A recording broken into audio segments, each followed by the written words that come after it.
You're strong. I know.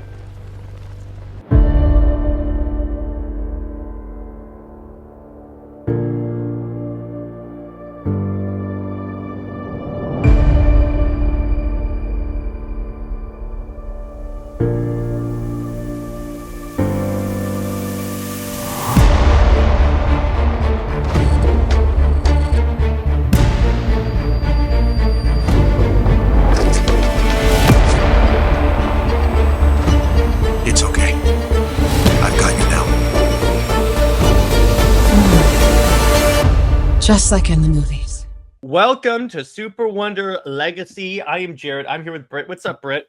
Hello, hello. And today we are talking about Superman because for those of you that have been watching the show for a while, you know, roughly 2 or 3 weeks ago, we did an episode on Wonder Woman that basically talked about like the sordid history of the character and like how DC doesn't respect the character. So we're kind of doing the same thing with our good old boy Clark Kent. So let me share screen and then we can get started. But this is a very extensive PowerPoint. Like, wow. Yes. So And let's get started. But anyway, so Britt, you want to start us off? okay, so just as Wonder Woman, you have Superman with the merch, the animation, live action, video games, and everything like that. However, yes, it's a lot of extensive information, but there's more like bad than good with these characters that have been, around for so long.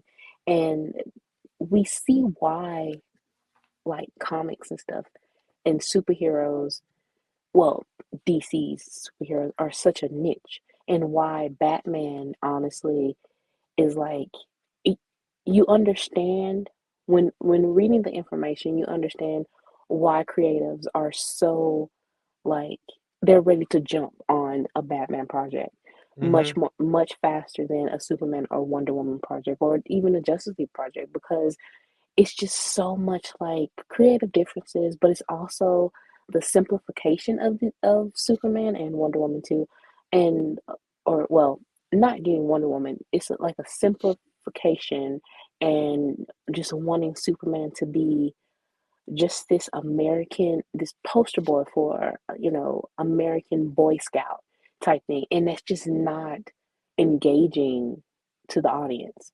Well, So even on that, because this is the problem that I think faced Superman is that, particularly him, he's stuck in this pit of nostalgia because it seems everyone, but the vocal people on Twitter and some creatives want him to always be the Christopher Reeve Superman, and unfortunately, that doesn't work. We'll show you guys in this PowerPoint when they have tried that. It failed miserably. exactly, and you're right. It's purely, if you want a simple answer and the very, very short answer for Superman's problem, it's nostalgia, like point blank. And and it's also like this. It's like his character is supposed to be. He's supposed to be the champion of the oppressed, the man of the people, man of tomorrow. But he is stuck in this man of yesterday, this last century, this retro feel. And honestly, the retro vibe, it can work in some points, but with who Superman's supposed to be and how he is supposed to evolve, it's kind of like that retro feel of, the fedora, the suit and tie, the klutzy attitude. Again, that doesn't work for if you want to engage and, have the general audience invested in this character. And what Marvel did was you had Captain America, but he was still he was a Boy Scout, but he was modernized in the sense of having like this suave, and maybe it was because of Chris Evans, acting, but he had like this suave, swaggery type attitude, um, and just seemed still the inspiration, but flawed too. And that's something that Superman fans do not want Superman to um, deal with its flaws. And Yeah, they and don't want to see him struggle, which was the yeah, problem that they had with the Henry Cavill portrayal, because Superman in the Henry Cavill movies was someone that was struggling with their place in the world. Which, by the way, Reeve also struggled with this in his movie, so I don't know where the hell they're getting that. But the issue is because again, and Sam Liu again said this on the show where it's like, yeah, they're married to the era that they came into comics. I'm like, that's fine, but let me put it this way. Here's a good example. Britt and I have spent a lot of this show talking about how awesome we think the new 52 Superman and Wonder Woman is, but we do not once say the other versions are not valid. That's the difference. Because you can have your favorite version of the character. That's your right as a fan, but you cannot demand that that version be the be all end all of that character. exactly. And that is basically what post-crisis fans do. It's kind of like the Superman was created in 1986. I That's it. know. That's all. Um, everything that makes the character, they want to strip that away. Everything that takes the character away from the retro feel and honestly, his supporting cast is outdated. So Mhm. anything that can evolve the supporting cast or take that away, and leave them to the past, they don't want that. Yeah, Um, I mean, I do. I occasionally show up on my friend Robert's show, and he's showing me a lot of post-crisis Superman stories. But every time I see like the Newsboys Legion, I kind of cringe because I'm like, "What is this? This doesn't work." But see, Be- Bebo, they can actually like modernize and make him like a bartender that like Clark goes to like talk out his troubles. That you can do, but there are certain things that I'm like, you don't need this anymore. yeah, and you can't say like, oh, well, this makes the character unique and stuff like that. No, it makes him generic. For me, Mhm. it limits him from so much, and especially when like he's a character that is based around like sci-fi. And you do have some of his villains that are um of sci-fi-esque or whatever power, but I guess they lean more into the camp part of it A little bit. than than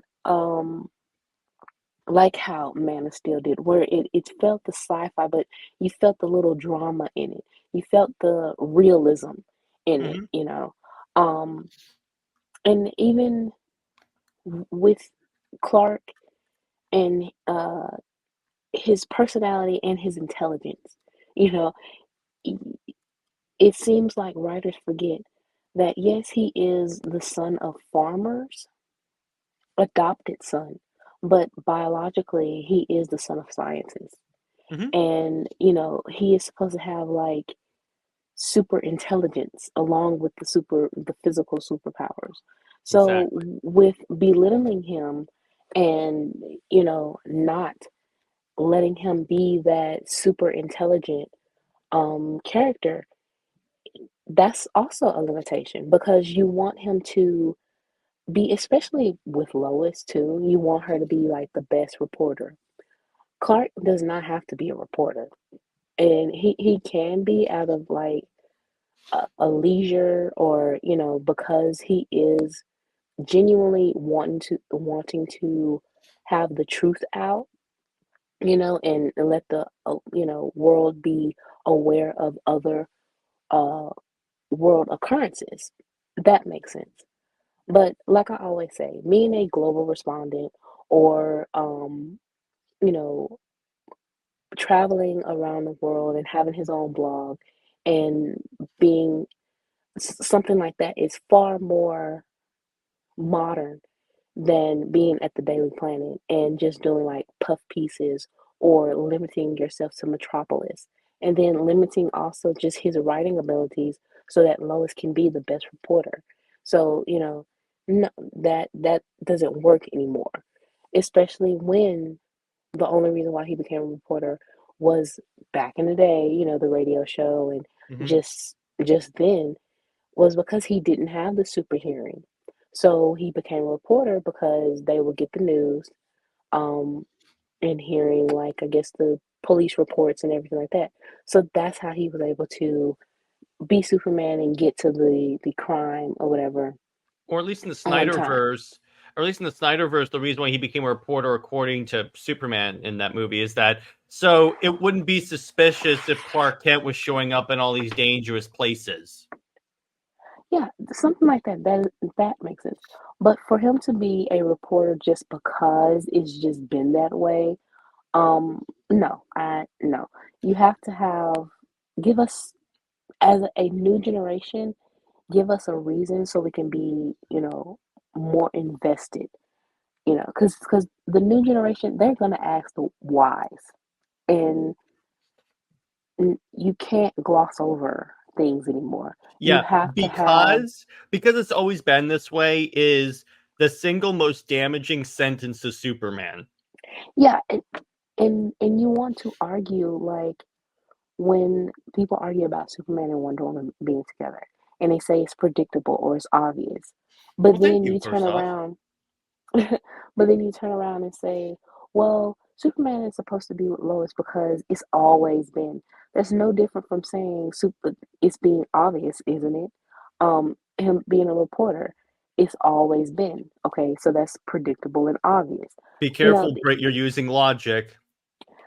oh yeah, I do. I have to turn off my brain. I forgot. Like Yeah. Yeah. to make their illogical, thoughts um seem logical or whatever, or I guess follow them like sheep or something. Yeah. But again, with Superman, his whole thing, like I said, the short just, problem with him is stuck in the retro vibe and nostalgia driven. Yeah. And while nostalgia could be, good because we love 90s music, we want that of people being able to sing live, of having natural born talent and stuff like that, the the big boom of like movies and stuff. You care for those classic movies and all of that. But at the same time, look at the reboots and stuff like that. How they try to capture that old classic feel of the first time and how terrible it is, within this time. That's something that you can't do with Superman. You have to modernize him in order for him to continue on with the modern audience. Now they can say that, well, he's survived, for 80 years. He's been here for 80 years, like basically stagnant. So I wouldn't even say that that's truly showing the success. And Well, also, even on that, every single time, let me put it this way, he survived because they've been able to, for the most part, change him and update him for whatever the times were. yeah, it's kind of like a very minimal or like it's just to stay afloat in a Hmm. sense.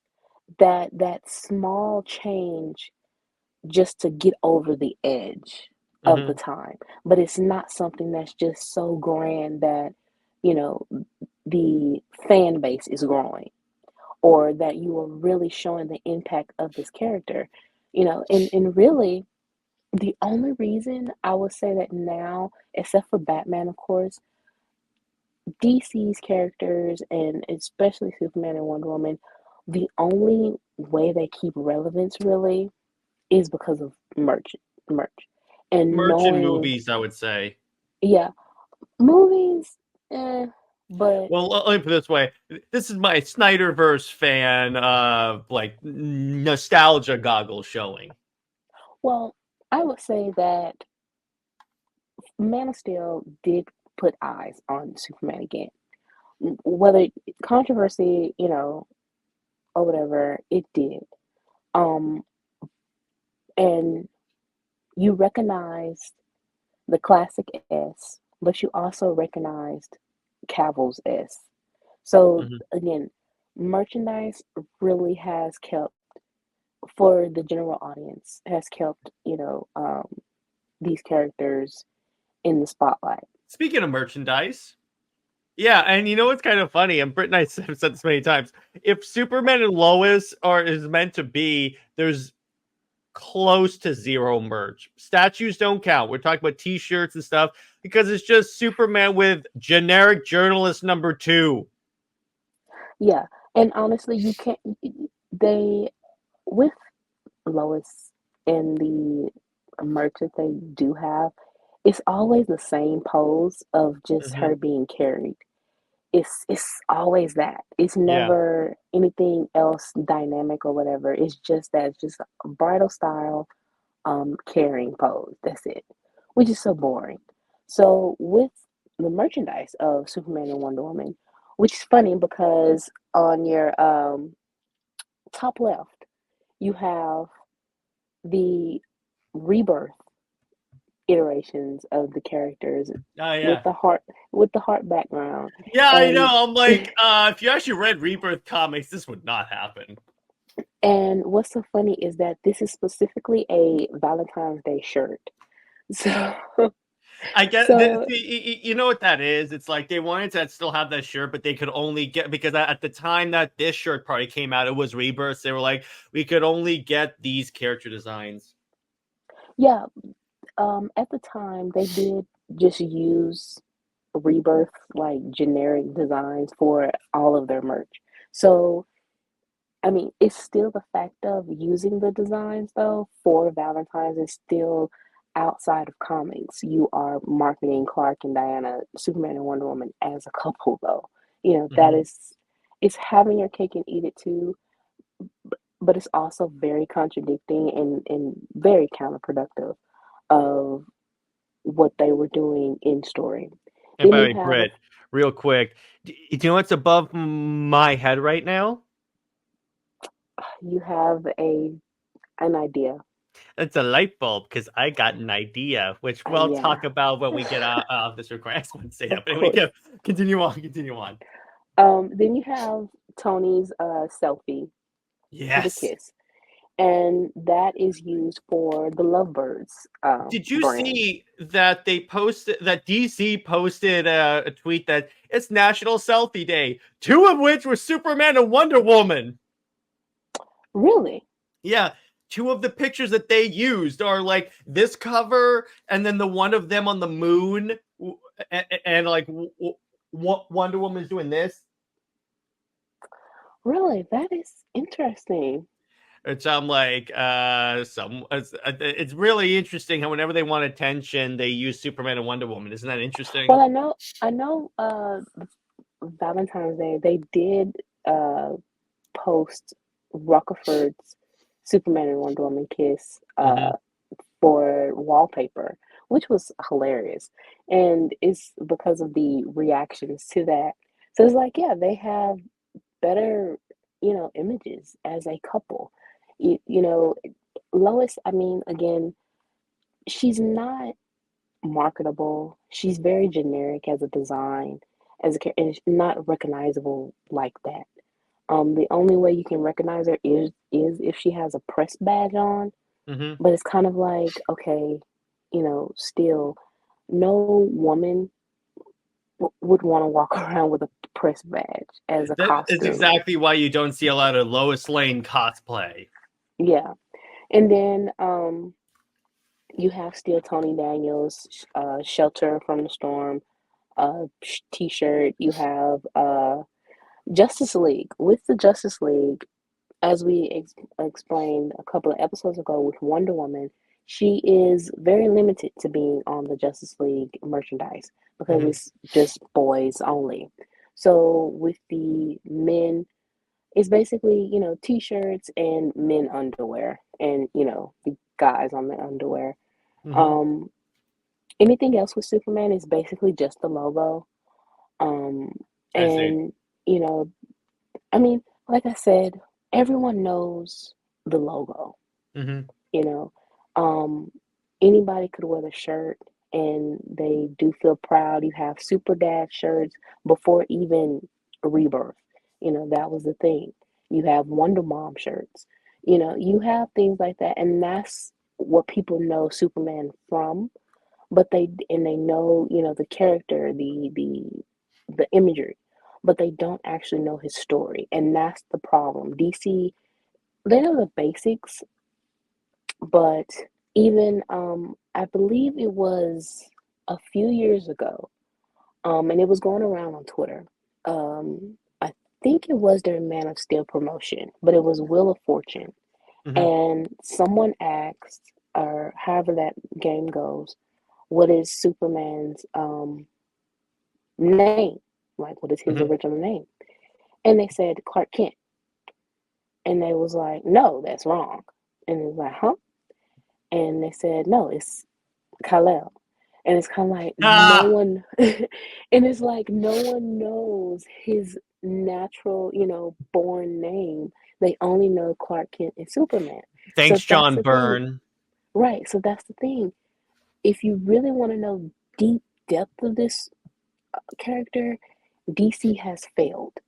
You have to Exactly. know the in order for people to actually get invested, you can't keep surface leveling, uh, butchering and just doing broad strokes or stripping these characters of who they are in depth.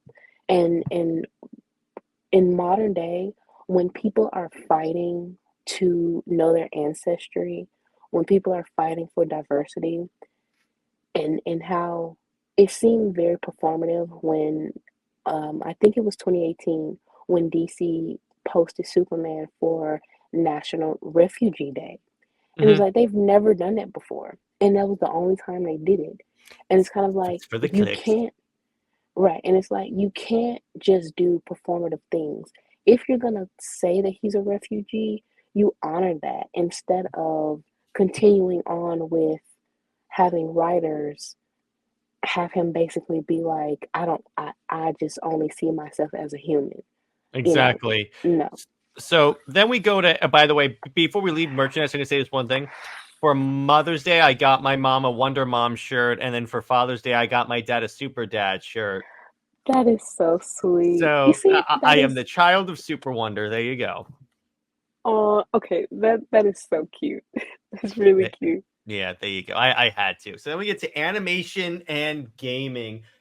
We haven't had a Superman game yet, but I mean, besides Superman Returns, which honestly is very underrated because the way they did the health system is your health is the SETI. So they got around the whole Superman's invulnerable by saying you actually have to save people. Wow, that's pretty interesting as a game, I guess. But um you make Spider-Man work, but he's street level. Superman is very cosmic. You can Superman make a is Spider-Man is also not invulnerable, so there is that. yeah, honestly, the only way a Superman game would work, you have to be like off planet. You for some reason I feel like Not Metropolis, necessarily. What you could do is you could have here's a good plot for a Superman game. Lex Luthor assembles all of Superman's rogues, and it's kind of like God of War, where you go through each one, oh, or mm, you make it where Parasite's the villain, so because Superman can't punch Parasite. yeah, you want it to be bombastic a little bit. Yeah, that's So true. yeah, and then you don't want it to end up being kind of like, well, you have to do a side mission with Lois and I Clark. got a good Wonder Woman game, Warworld Saga. Yeah, well, yeah, that's what I'm saying. It's like it has to be off world because that is the only way you can really just show Superman really like letting loose. In That's true. Metropolis, you know, Because if they try and model it after Spider-Man, if they have it on Earth, there'll be a mission where we play as Lois Lane, and I will intentionally fail all of those missions. yeah, yeah, I know. Like you did I'll be with like, "Come Suicide get Squad. me! I'm right here." That is funny. Yeah, with the game is you can do a Wonder Woman game because you have God of War, you have Prince of Persia, you have That's what it kind Assassin's of is. Creed. And by the way, that Wonder Woman game sounds really good. From what I've heard, unless they somehow dropped the ball, it doesn't sound bad. No, if they do right, yeah, it would be perfect. And again, Wonder Woman was successful in DCEU. She can be successful in video games. And I mean, Well, honestly, here's the any thing. media. Well, here's the thing. The game can help repair the damage that 84 did to the character. Very true. That's very true. And honestly, that is much needed. Mm-hmm. And the fact Because that if you we notice, haven't, real quick, even if, like, let's say, we talk about Rebirth, but the last time Wonder Woman comics sold pretty well was after the first movie came out.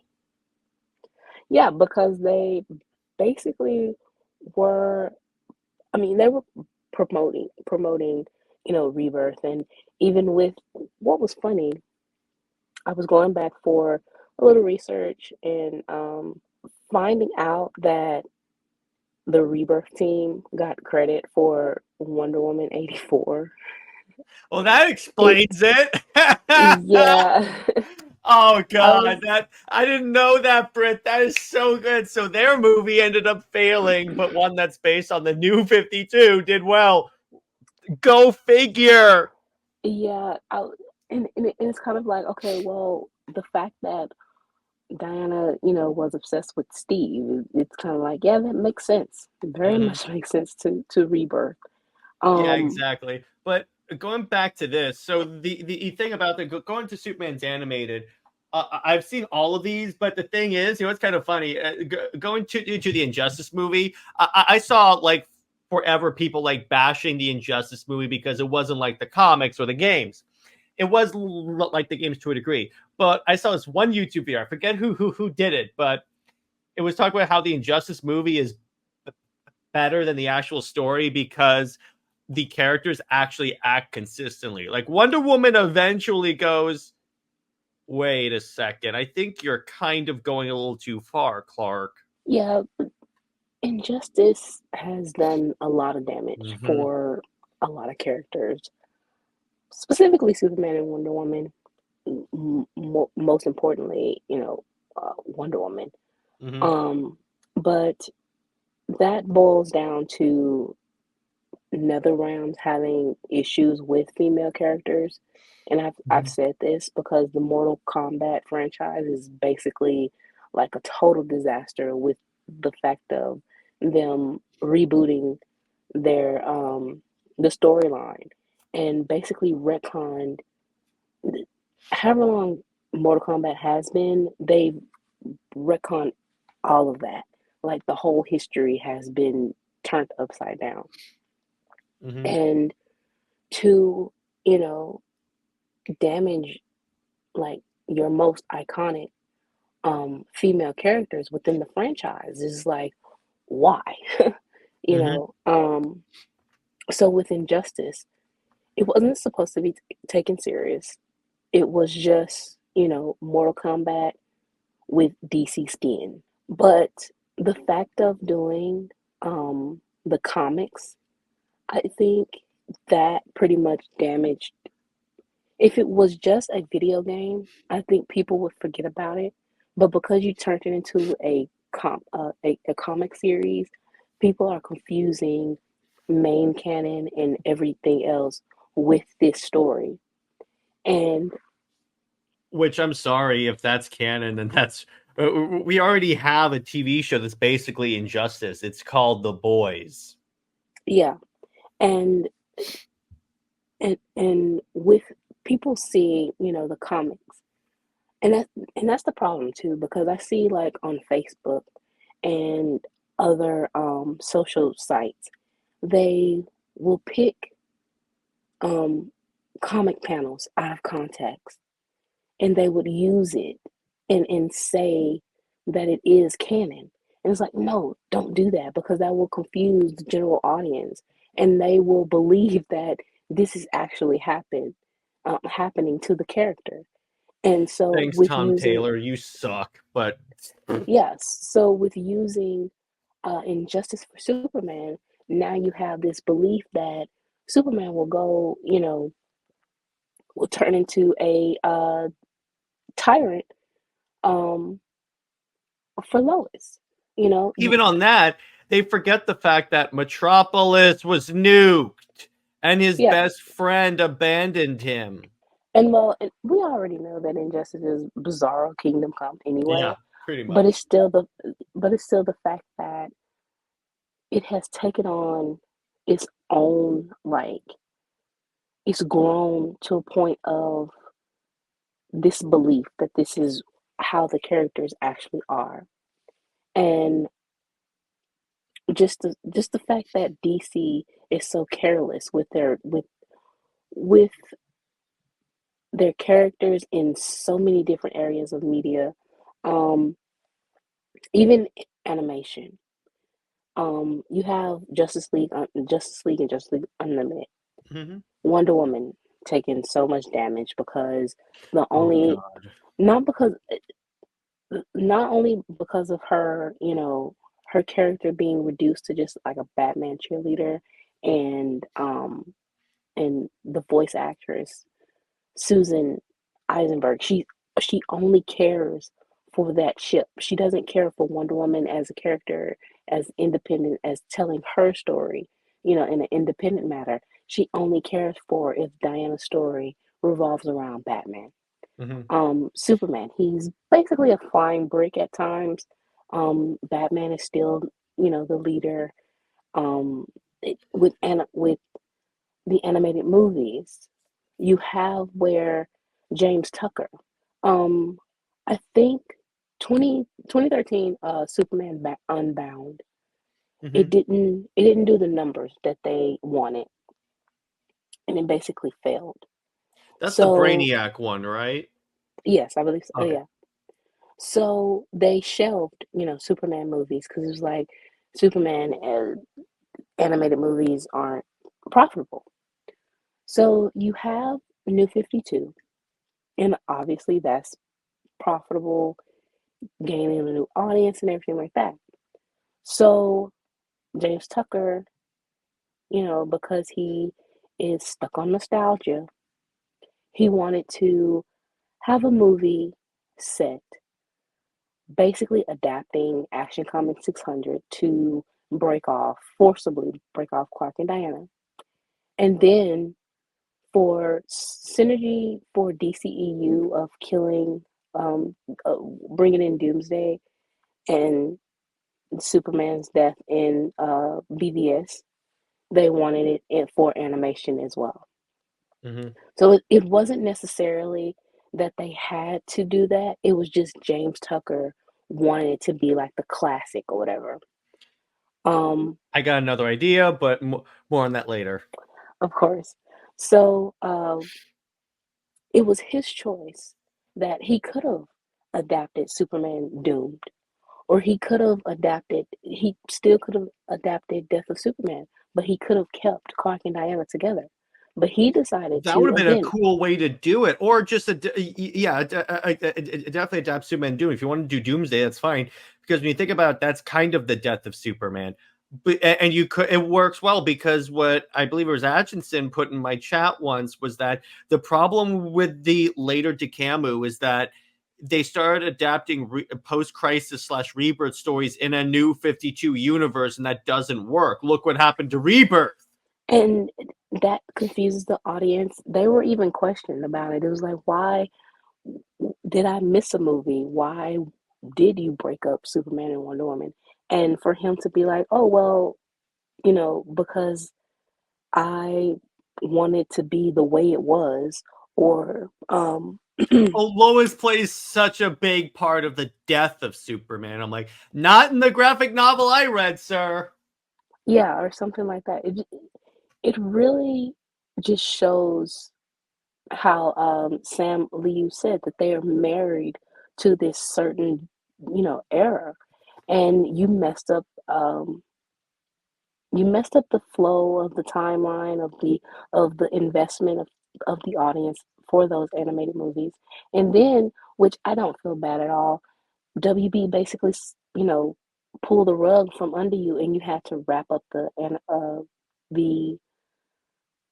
animated universe in a rushed manner. I will say So though, as rushed as it was, I did like how they killed Lois Lane in that movie. yeah, but I mean, you already killed your verse, Hmm. but yeah, killing off all your characters, excuse me, Okay. uh, turning turning them into basically like dark side drones or minions or whatever. Furies. Yeah, But I'm like, that even on that, I'm like, wait a second. As cool as that was, I thought they were called the female Furies. Why is Hawkman and Martian Manhunter Furies? I just think that they, you know, threw stuff to the wall, see if it stuck, and just went with it. They wanted to Mhm. kill off the verse, in such a dark manner too.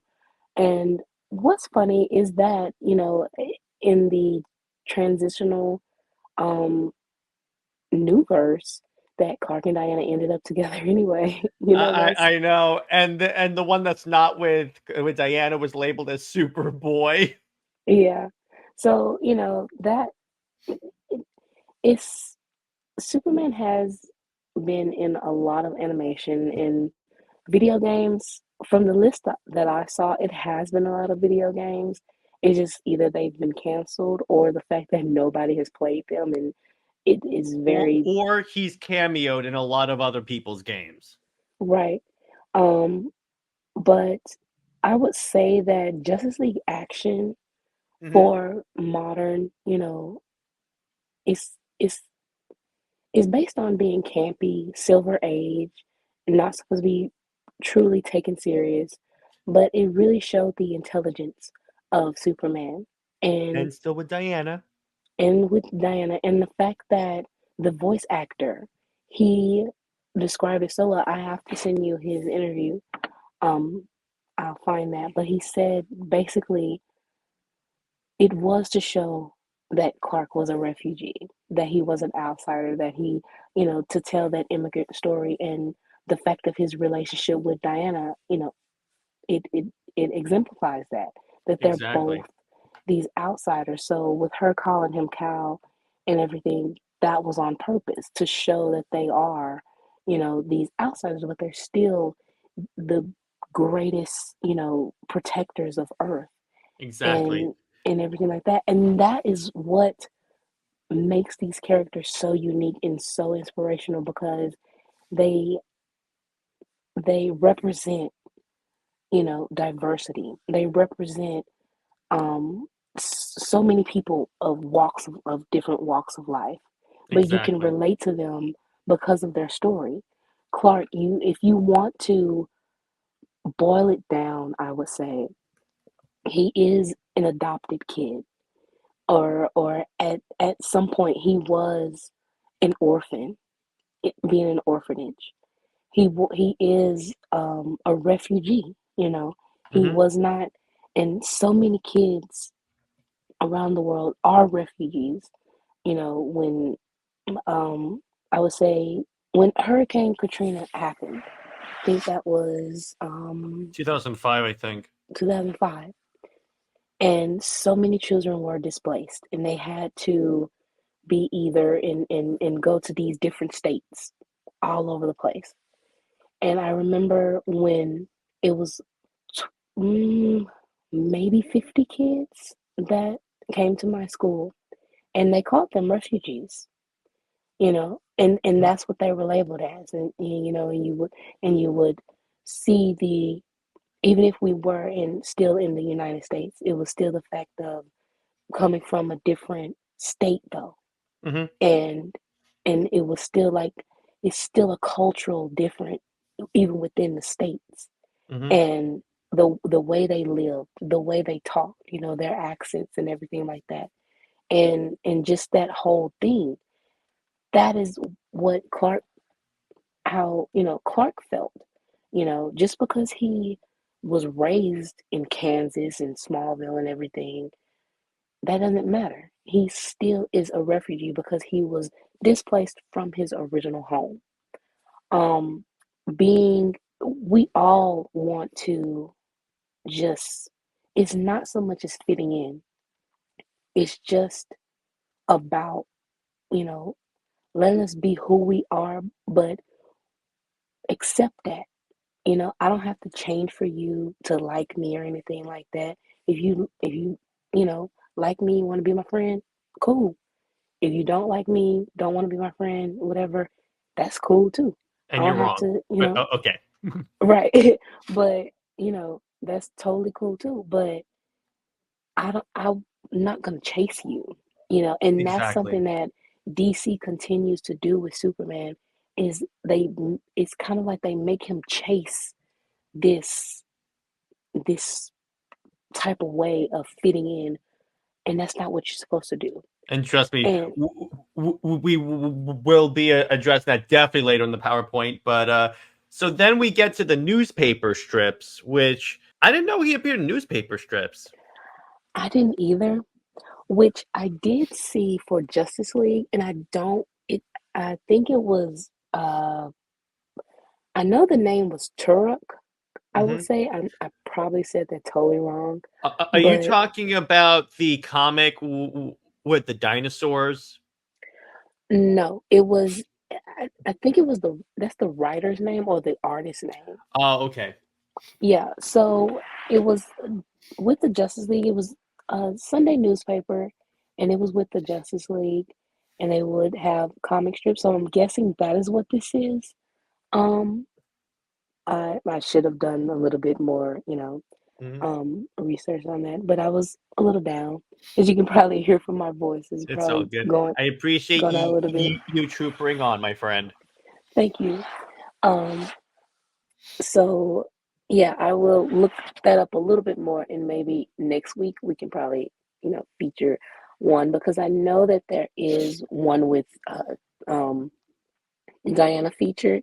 That if Mhm. this is the same Sunday newspaper that this is talking about, then that will be it. But Mhm. yeah, Superman, he has had newspapers and also radio shows. And that's pretty much what built up the popularity of the character as well. And honestly, listening to the old school radio is fun.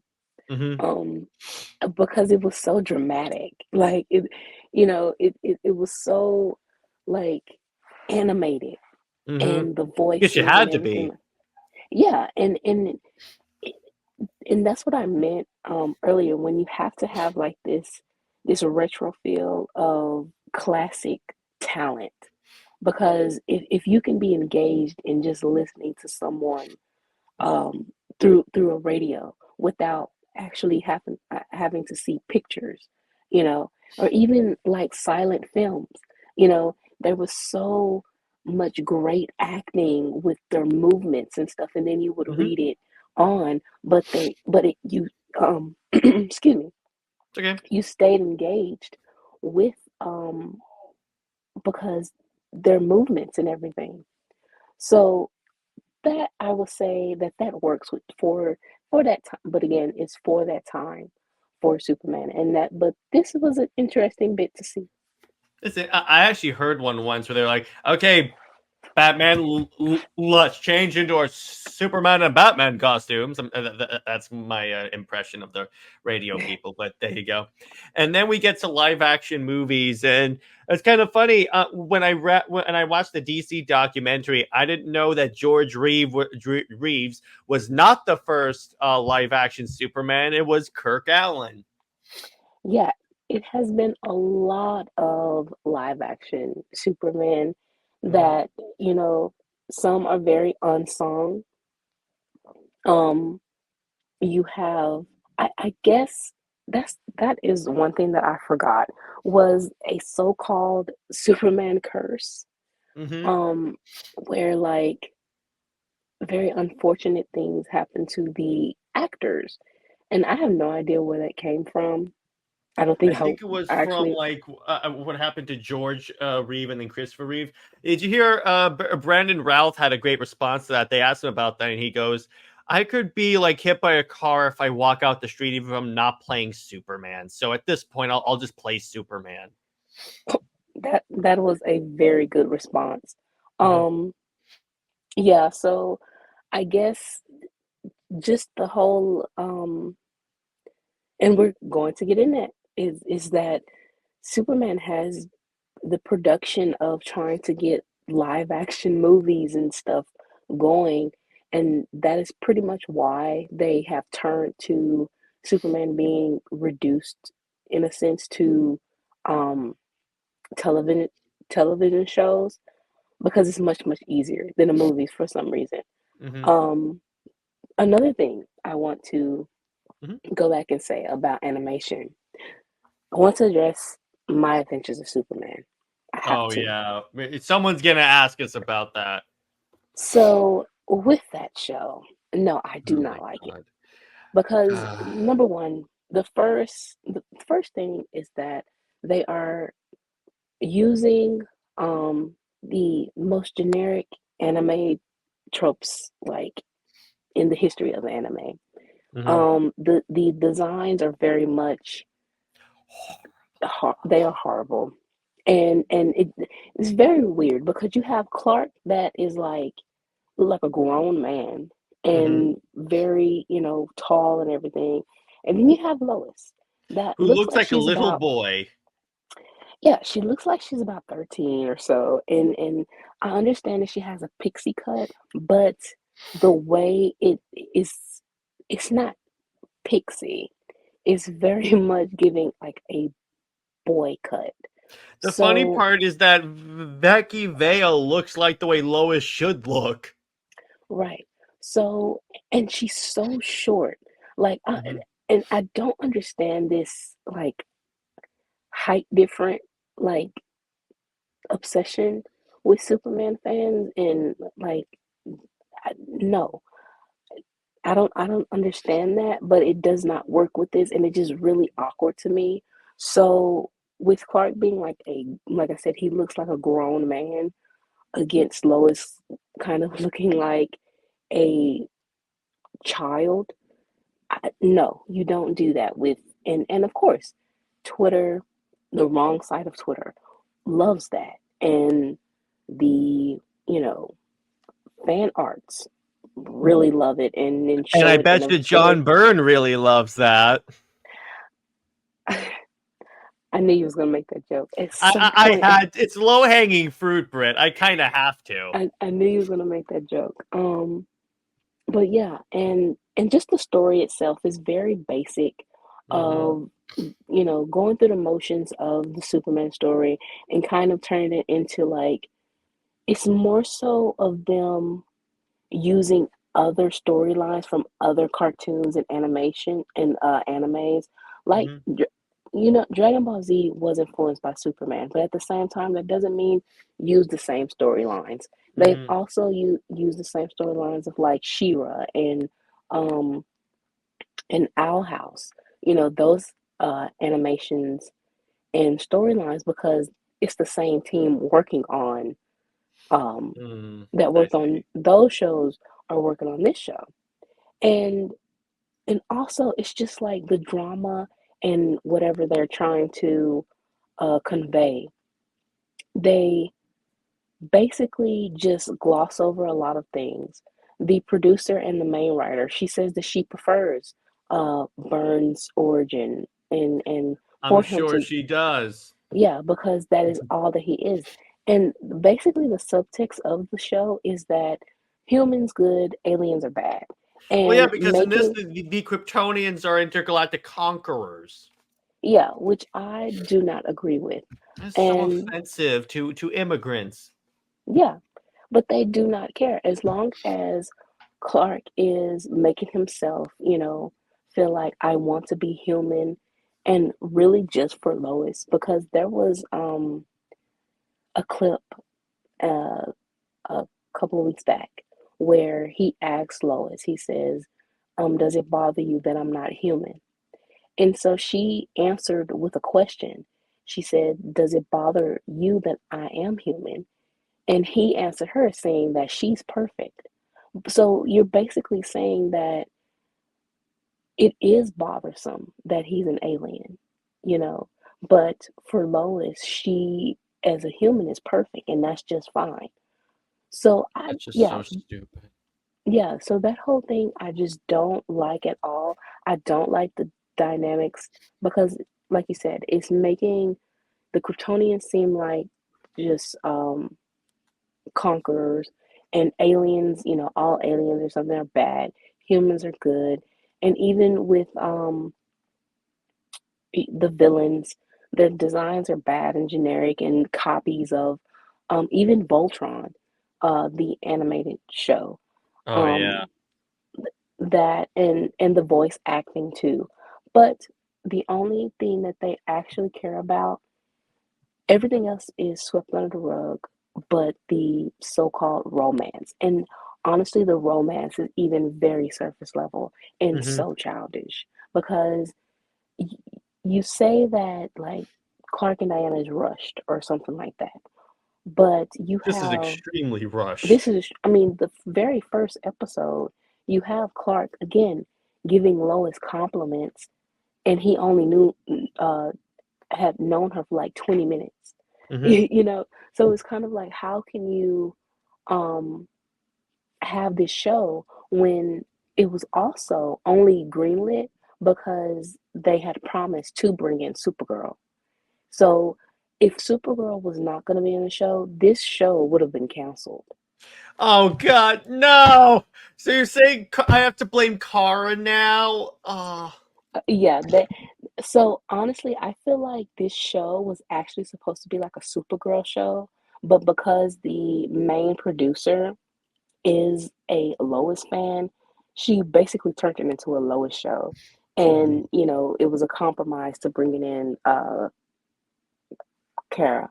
But Mhm. yeah, so well, that's pretty much the end of my rant with my Oh edition of God. Superman. I do not like the show. No. I I'm only watching it regularly because Taladia asked me to react to it on his show, so I'm stuck in it. So, the minute they started to have a multiversal council of Loises to travel the multiverse, and Britt, have you noticed that in that episode, all the other Supermen are evil?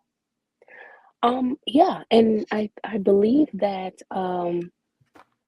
in a next episode down the line, I saw a tweet showing the synopsis of those episodes is that this Clark is going to like be evil or something, or that he or Lois is going to go to a Krypton and is going to be like where Clark has never been to Earth. So he spent all his life on Krypton. So Watch, she'll be with guaranteed someone named Die Dash Anna. funny.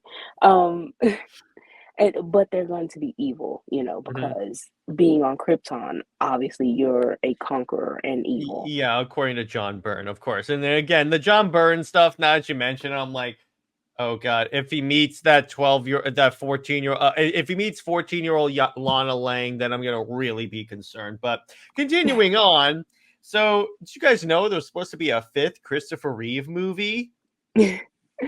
Yeah, and I mean, it got canceled, and it's I don't know why they wanted to keep going after the e- embarrassment, Mm-hmm. uh, of the other movies. Mm-hmm. But it's like they really wanted to basically milk the cow dry, I guess. Mm-hmm. Regardless and it feels like that is why um they want to have this Christopher Reeves, like they want this the next Superman, uh to be like a reincarnation Mm-hmm. because of the first two movies. Well, the first movie worked, I would say. The second movie, that is when, it Oh, you mean the started. one where he kills General Zod? Funny. you your shadiness is so funny. Oh, trust Um, me. Trust me. There was something you brought up in here that I'm going to bring up later that I was like, that the smiling a-hole in me just went, yeah. oh yeah. Um, but and then the third movie and everything else afterwards, it just really, crumbled. Hmm. Um, it feels like Superman can only be an origin story in a sense. Unless you really just go wild and really just something out of ordinary. Um, if you try to adapt anything else, it's just not going to have an appeal to it. So you have to have just the origin story, and that is what appeals to the audience. And it just seems like the the directors, the writers, WB and DC, they really do not learn their lessons. Um, DC learn a lesson from failure? No, gasp. right. I mean, basically when hell freezes over and pigs fly type thing for DC to learn a lesson. Because we all know Rebirth was them learning from their mistakes. Right. And then, what it was after when the DO left that he Mhm. said that, well, maybe Rebirth was a mistake. Really? We could have Yeah, told you that. right. Um so yeah, so you were going to have the fact that you was going to have Death of Superman here, and it just seems like DC and WB they are really obsessed with Death of Superman for some reason. Because it Um goes back to what to what Bruce said during Infinite Crisis. He was like, the only time you ever inspired anyone is when you were dead. I mean WB is taking that to heart, Britt. that was a cold line, but it's so true. It's Mhm. so true. It's sad. That's like the highest selling thing Superman ever did, besides date Wonder Woman. Oh my God. Well, that's not sad. That's very much an That's happy, accomplishment. but This my point Yeah. is, it's kind of funny. You have stuff very on the other end of the spectrum. He's either 6 feet in the ground or dating a hot Amazon princess. Imagine that. Yeah, that's wow. Honestly, there's no in between. Everything else in between is very stagnant. Yeah, I Yeah. know. Or he's being directed by Zack Snyder. Both really good, really good. So yeah, then we have other films that yeah. All right. So to be clear, I enjoy Superman Returns for what it is. The thing is, the problem with this movie, they took some really important stuff out in the deleted scenes, such as Mhm. the reason why he's gone for 5 years. So he went up there to like where Krypton was, expecting to be able to get back in like a week or a day. The reason why it took him 5 years, according to the deleted scenes, because I saw them, is that as he was flying in, as we know, kryptonite is like the irradiated remains of Krypton's core. So he started being exposed to kryptonite, so he's kind of weak. So he kind of fell a little bit and crashed his ship, and the ship was damaged getting back to Earth. That's why it took him 5 years. Okay, now I haven't watched this movie, but to fill in the blank of that a little bit, that makes it um a little bit better from what I heard about it. It Yeah, was he never meant to be away for 5 years. yeah, from what I heard, it just sounded like I think they called him like a stalker and that he a deadbeat stalker. And the Yeah, fact the that way he the movie makes it seem like he just left for five, knowing it would be for 5 years. yeah, that's pretty much what I've heard. So I've stayed away from this film. So, Um fun fact: the Superman Returns game, on the way back to Earth, he ends up on War World, wow. and you See, get to fight on War World. And I'm like, why couldn't we have seen that? Philip Kenny Johnson showed us that's awesome. well, with this movie, what they wanted was, you know, nostalgia, of course. And they also wanted it to be like this weird love story and to Hmm. really just emphasize on romance. Even Hmm. though Brandon and the Lois actress just it was very stiff. I didn't like the actress that played Lois in this. I was like, I do. I like Brandon as Superman. I felt he did a good job, and I'm glad he got a little redemption in the Crisis crossover where he plays basically Kingdom Come. But I did not like the Lois actress. Yeah, she was very stiff, and I'm like, yeah. Although they did have a pretty good Lex Luthor, not bad. Yeah, yeah. I mean, the only actor that was a problem, it seemed, that just seemed it was the Lois actor. She seemed like she did not want to play the character, or that she was just very depressing. But I've seen her in another movie, and it's kind of like that's just the way she acts. So, The other problem very I have with this wooden. movie, the other problem I have with this movie, Brit, and to tell you what you think of this, I think the S on his chest is way too small. Yeah, it is. I mean, Good, it's not just me because I'm like that just seems way too. I like how with Cavill's it like covers his chest like this. With this, it's like that, and I'm like that just looks it looks bad, dude. it looks squished, like it's supposed to have width, but Yeah. the length of it is wrong. And fun And fact, then there is texture in the S. There's tiny S's on the S. There's an S on his belt buckle, and on the underside of his boots, there are S's. I So think you that's didn't way too forget. much. So you didn't forget which character you were watching. Honestly, that's way too much. It kind of looks like everything is leather. It looks Kind very of, particularly uncomfortable. the cape. Particularly the cape. Yeah, it looks uncomfortable. Um, it looks like every time he walks, just his whole body squeaks or something. It's like he has those new leather pants that whenever you're walking, they squeak. That's good. I love that. Yeah, That's so really good. it very much shows the date that it was filmed, Hmm. early 2000s is giving Catwoman, you know. Oh God, this movie's the least watchable. Um At least um Superman does not get his powers by cats breathing on him.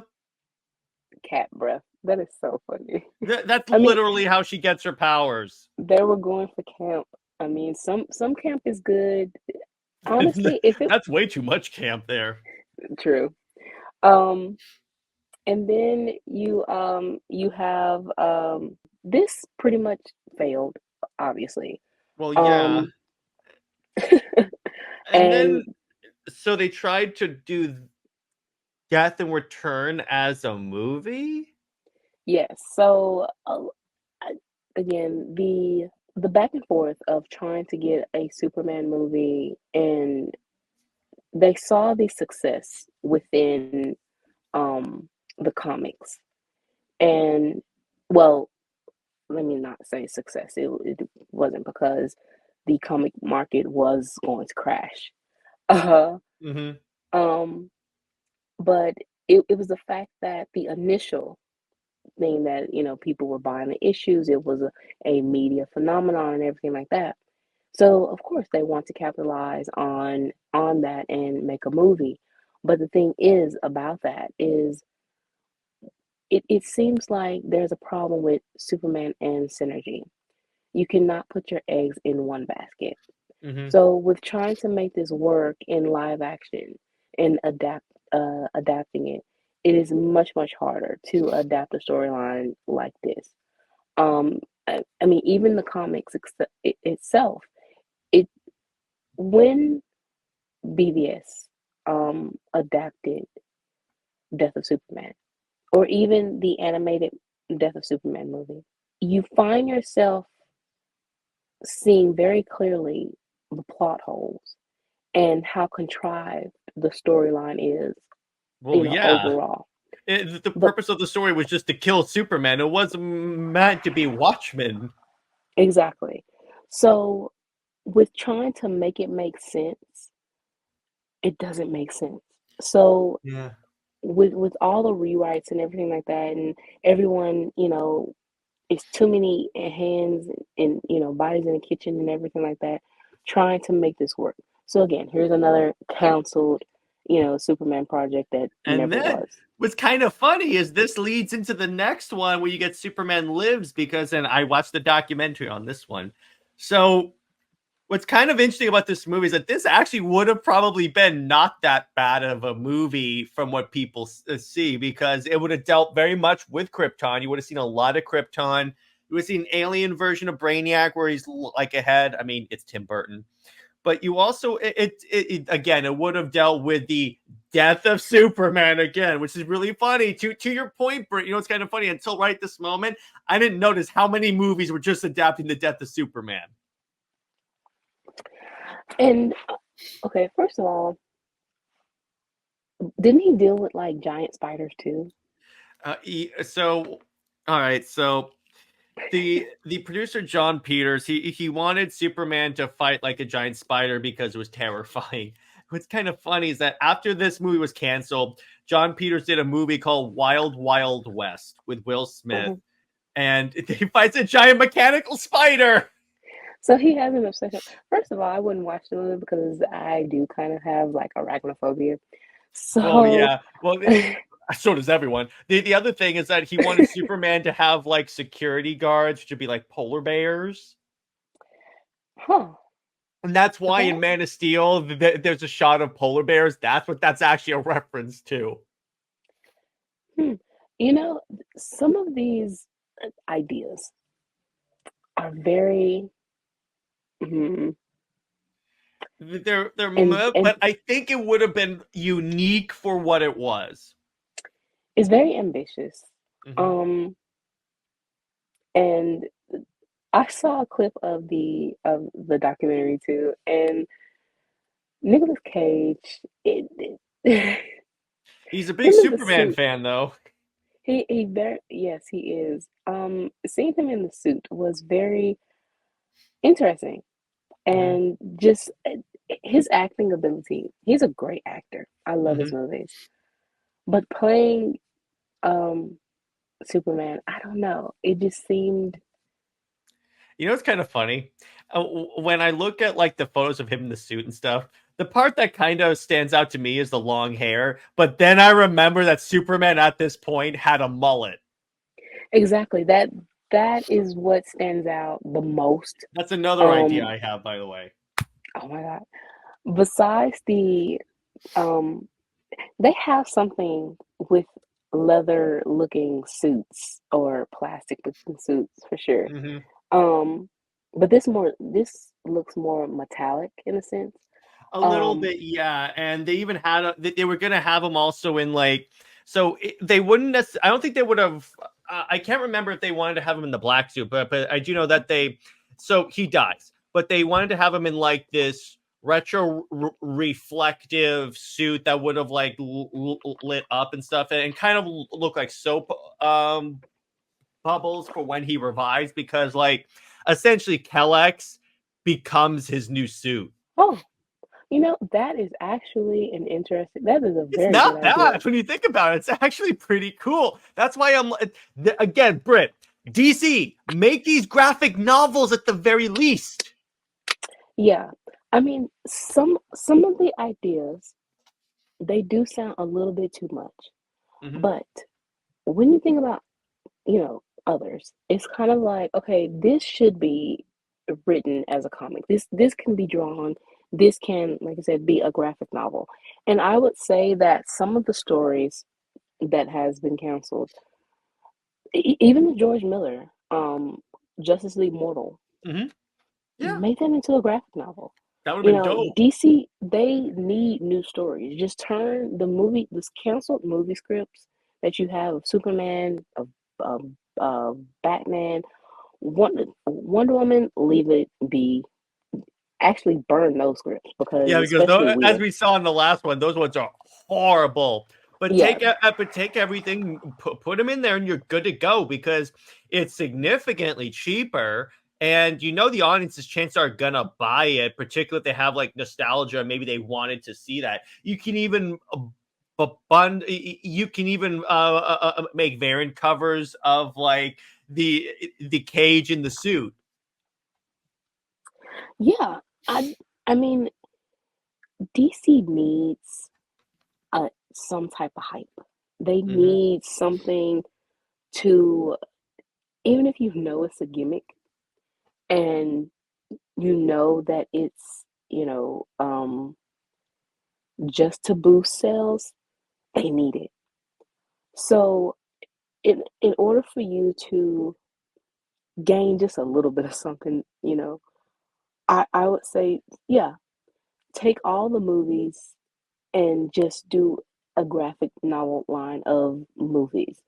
And with the variants, use the actors, um, even have the actors sign them, Yeah, if that'd be they're cool. still alive.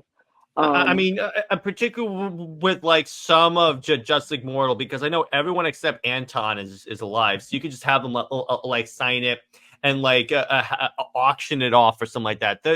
There's you can even call the initiative the Lost Stories. See, we're giving DC just free ideas, That's I that's know, why we should be running it in the first place. I know. So Um, this now we have another BVS, which is interesting here. yeah, so they've been wanting a Batman Superman movie for the longest. And but at the same time, I really do not like that they wanted a Batman versus Superman movie. Why can't you just have a world's finest movie? Just have them as friends. That's what everyone thought it was going to be when they revealed BVS, because the way they did that, they had the Superman logo and then the Batman logo appears behind it. Like, yeah, you could have just done a World's Finest movie and have them fight at first and then team up earlier in the movie. Yeah, and if you want, I mean, I know they wanted the competition because you have Superman failing, in live action and, trying to capture the magic of Reeve and everything. And then you have Batman with Batmania, you have Keaton, and even with the fumbleness of, that era, with Batman still basically, kick Superman off the throne Mm-hmm. in movies and comics at this time. So now you want them to have a movie and to show again Batman is number one in a Batman versus Superman movie. And Mm-hmm. the way Dark Knight Returns too. And I that's probably the reason why for that is because, It fanboy was so hype with popular. that too. Yeah, it was so popular, so they want to adapt that. I get it. But at the same time, you need the character, especially Superman, that has at the, by this time lost a lot of popularity. You can't kick him down when he's already down. You can't do that. Well, you can if you're WB. And then we get, True. so did you ever hear about basically what the plot was going to be for Man of Steel 2? Um, I know it was Matella, right? It was actually Or Brainiac. Brainiac. Yeah. So Zach was very clear that, okay, so originally Zach was brought on to direct just a Superman trilogy. Obviously, when it got popular and they were like, can you make a DCEU? He was like, fine with it. So this was going to take place after Justice League, obviously his version of Justice League. And this would have been Superman after like dying, coming back to life, going through the character journey in Man of Steel, BVS, and such. He's a lot more of the traditional Superman. And by traditional, I don't mean like the typical John Byrne Superman. I mean the whole like hope, a little bit more on the hope and positivity side. So this would have been where people would have wanted him. And reportedly, I don't know how true this rumor is, but they would have had Supergirl in this. And my idea was for this plot that so Kara and Kyle's ship left at the exact same time. It's just Kara's ship was intercepted by Brainiac and she was like captured and experimented on. Superman breaks her out and then tries to like teach her how to be like a superhero and stuff. And you can even reference the death of Zod when she goes, when like Kara goes to kill a criminal, something like that. And Superman goes, stop, we don't do that. And then Kara goes, yeah, but you did. And he goes, trust me, you don't want that on your conscience. And the thing is, what would have been good, and I think that that is why they casted Sasha Kaye, Hmm. because with the what was so bad about what happened with Cavill is that he was basically promised, you know, MLS2 with, the with after the Flash, and the Flash was supposed to set up, these different uh movies and storylines for the buildup of Crisis. They wanted a Crisis movie, and for Man of Steel 2, um, as far as what was told or whatever to Cavill, and it seemed like they were basically going to adapt this certain plot, and him mentoring uh Kaye's version of Supergirl, and even setting up in a sense of Wonder Woman 3, but also it seemed like they would have had her as a mentor too, as a mentor We kind too of have to for because Diana was Kara's mentor as well. yeah. So just to hear like this is what you know would have been. And I another honestly, idea. of course, I honestly think that like James Gunn could have had his, you know, um, building his universe or whatever like that. Hmm. But in order to have like complete closure, if not the comics line that we've just miraculously, made up and everything for the lost stories, lost movies, you could have at least had like say a mini series or a movie that could wrap up, everyone's story.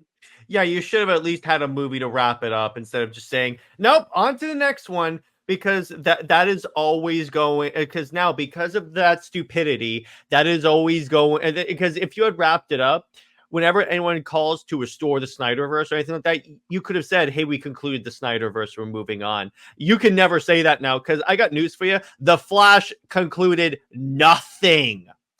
It wasn't even a reboot. The Flash wasn't even a ending. I don't know what that was. No, it wasn't. Well, first off, Aquaman came out after that. You should have at least had Aquaman come out first. So it's like, yeah, it's concluding everything. But no, it made zero sense for what they wanted to do. And I'm like, what? Yeah, I just think that well, just as they did with New 52 and Rebirth, they totally fumbled with this, you know, transition from Snyderverse to Gunverse. And they basically did the same thing where you still divide the fandom. You have where Gunn is doing, very retro vibe, very nostalgia, and this safe feeling. Um, while it just seems very, yeah, it just seems very safe. Well, even And on that, so there is the possibility because since Zach is doing stuff with Warner Brothers again with like the 300 prequel series, you can't tell me they haven't talked to him about doing more DC stuff. And you can't tell me he hasn't talked to them about concluding his story. Now, if they allow him to conclude his story, the question is what they could do is at the very least, as he's doing Justice League Part 2 and 3 as like a mini series or something like that, do Man of Steel 2, the Batfleck movie, Wonder Woman 3 as graphic novels. That way you could say we at least told those stories in some way. And if those sell, then yeah, explore doing those as movies as well. Because James Gunn said there's going to be Elseworlds movies. There's literally no reason beyond ego to not conclude the story. yeah, I mean, Cavill, it it has to be so much more than saying that there was a reason why DC WB, all of the official accounts welcome back Henry. That You just don't, Max was even promoting Man of Steel. yeah, you just don't do that if he basically didn't have like, yeah, maybe the contract wasn't complete and it wasn't completely signed, but it had to have been a contract somewhere, But drawn up. WB at least had to tell him, yeah, go ahead and announce you're back. You can't tell me WB was blindsided by this.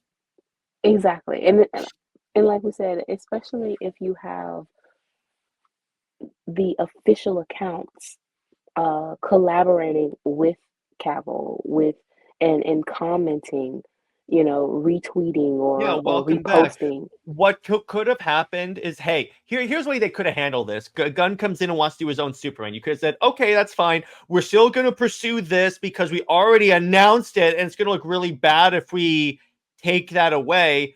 Still do your thing. We'll conclude this story, and then we'll move on to your stuff. See, it's that simple.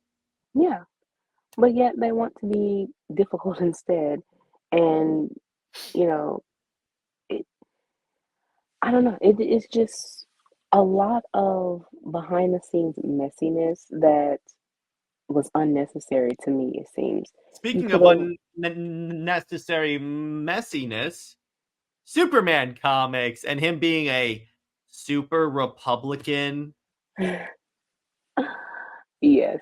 Okay. Mm, So, you know, s- mm, so God Superman, damn it, okay. Byrne. Yeah, 1938. Um, you know, it's a bird, it's a plane. No, it's Superman. Um, that whole thing of, faster than a locomotive, can leap tall buildings in a single bound and everything like that. Um, was an orphan. I believe his origin also, he was adopted by a motorcyclist too. Wow. I think I Wow. have to, yeah, before So the that's Kents. what the t-shirt thing from DCYOU could have been homaging. Yeah, if I'm not mistaken, he went from being an orphan in an orphanage, and then it was a motorcyclist, and then it was the Kents. But the Kents had different names too.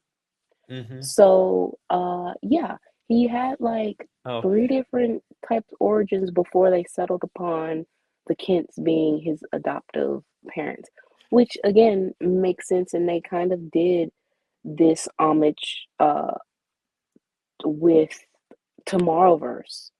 mm-hmm. Um, Which, Britt, I gotta ask you this. So, speaking of motorcycles, have you ever read the series called Gotham City Garage? no, I haven't All like right, just I did. It's awesome. It takes place in a post-apocalyptic future where mhm, like Lex Luthor has taken over the Earth, and essentially it's kind of like Mad Max in that the entire Earth is supposedly irradiated. Supposedly, so this young stepdaughter of Jim Gordon named Kara escapes and finds that, like, no, it's not really irradiated. Everyone is just in a bunch of motorcycle gangs, and she has to find this hero named Wonder Woman, mhm. and they're being hunted by Batman. It is so awesome. Okay, It's now I have to go read it. the story behind this is that the DC had a bunch of statues, which was like Wonder Woman, Black Canary, Supergirl as motorcycle girls, but they made Mhm. the comic from those statues. I know things like that is why they should. This is what should be adapted in animation instead of Yes. redoing Death of Superman. Instead of doing like the most basic of Or stories. Jurassic League. Yeah, I mean Jurassic League, you can have that as like a very kiddie. If it was made into like a kid's cartoon, kind of Mm-hmm. like Bat Wheels, Mm-hmm. but drastically, that would be good for preschoolers for Do it sure. like that Disney dinosaur movie that scarred everyone. Wait, you mean the Land The Before 3D Time? one. Oh no, that yes, no, don't do that. I love that movie. That's so good. No, don't do that. Don't scar the babies like that. No. Um, let it be more Bat Wheels, very preschool type, and that would work. Uh, but this kind of story, you should have adapted this. I told you it's Um, great, right? It's all the female characters getting the spotlight. And wait, Barda is the leader of a resistance force. Black Canary, Poison Ivy runs a tattoo parlor in the woods. That when you get a tattoo, it gives you a vision of your true origin. And then at the end of the story, do you want me to tell you how the story ends? yeah. Stop me if you've heard this before. A rocket ship crashes carrying a baby, and Hmm. Kara and I think they're called the Gotham City Sirens or something like that, are supposed to raise baby Clark. Oh, wow. It is That so is cool. And it turns out it was irradiated because Darkseid basically nuked that Earth. hmm. Okay, that is a lot going on, but that will be such an interesting animated movie It's or so good. like miniseries. Mm-hmm. It's ridiculously. Wow. It was one of the first series I read on DC Universe because I was like, "Oh, Wonder Woman's on a motorcycle. This looks interesting." Read. Oh my gosh, Wow. it's Hmm. so. In the beginning, when everyone is like supposedly safe, it's basically 1984 meets like Minority Report with like pre-crime and stuff. It's so cool. But anyway, I back to this. I freaking gagged when I read the super Republican part, and I'm like, to be clear, nothing against Republicans. It's just when Byrne basically uses that, I'm like, knowing this is the guy that called immigrants ungrateful, I'm like, bleh. You give Republicans a bad name, good sir. It's the fact of that he like the way he had this statement and the way he says like he's going to shamelessly exploit this in the sense of like very much flag waving. It it's it's filled with self hate and filled with like a lot of racism and Mm-hmm. a lot of being xenophobic, and it's very unsettling. You know, you can't judge a person if he had like a hard time um of being an immigrant himself. He is an immigrant Fine. himself, and whatever type of dealings he had growing up, maybe he traumatized or something like that. However, that does not excuse his very disturbing, unsettling behavior as a grown man Mm-hmm. Exactly. and trying to self insert and force his views on a character that is not his own. If he created Superman, if he creates his own character, sure, go ahead. But this is not your character. So for you to change the character for the worse, it is long-term damage of this character because of your trauma or whatever. It has scarred Superman's popularity and the brand. And then you have this fan base that is it seems just as scarred Well, yeah, and very much divided. you saw the tweet I sent you that was like a response to like a set photo of Superman when they go, I like my Superman when he saves Americans and not foreigners. And I'm like, what the heck is that? Yeah, you have, and the thing is, what's crazy is that Superman is a foreigner. So with you, Mhm. so with you posting the American flag and saying, you don't belong, or, um, even Tomasi, uh, Mhm. even, post-crisis Superman, just as a whole, because Byrne, he is the one who created this post-crisis of uh, Superman, and it's very much a crisis.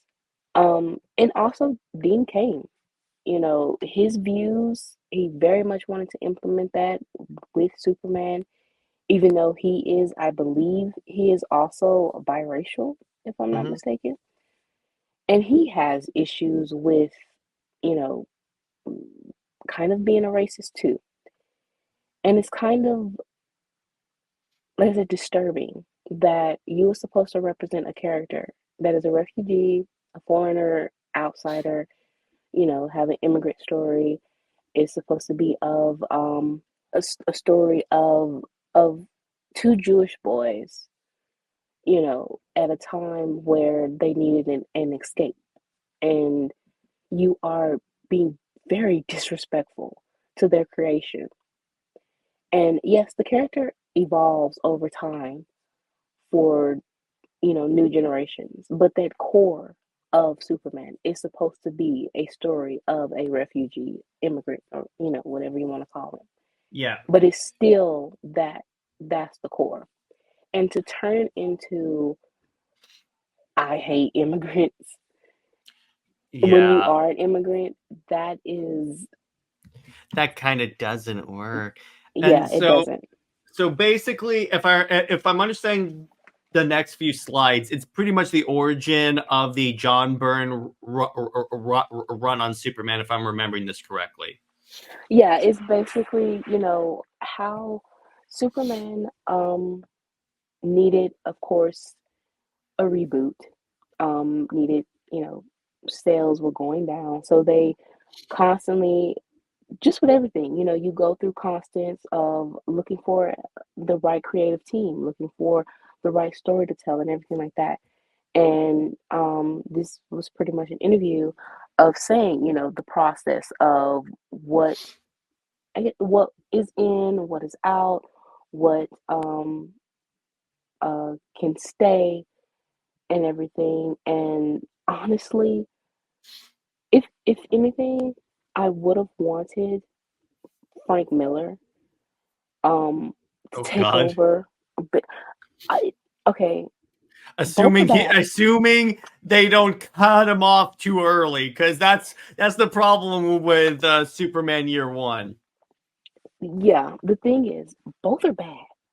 But I would rather take Frank Miller than Byrne, because At I least Frank believe Miller never had Superman make out with a 14-year-old girl. that, and I just think that Miller would have kept Superman's origin, and he would have kept the theme of a refugee, Mhm. and it wouldn't have been this self-hatred and the whole thing of how Superman fans feel that Clark Kent is his only identity, and how, it's very disturbing to see comments from Superman fans say he shouldn't care about Krypton, or that he was a baby. So what does he remember of Krypton? Or, he shouldn't have any type of memories. Then he And shouldn't it's be wearing a Kryptonian suit. exactly, he shouldn't be wearing the S at all, because that is your family crest. So why are you wearing it? Um, But again, when you approach this with logic, it really falls apart. Yeah, that is basically why those fans do not like us.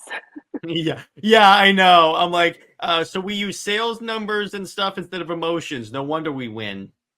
Yeah.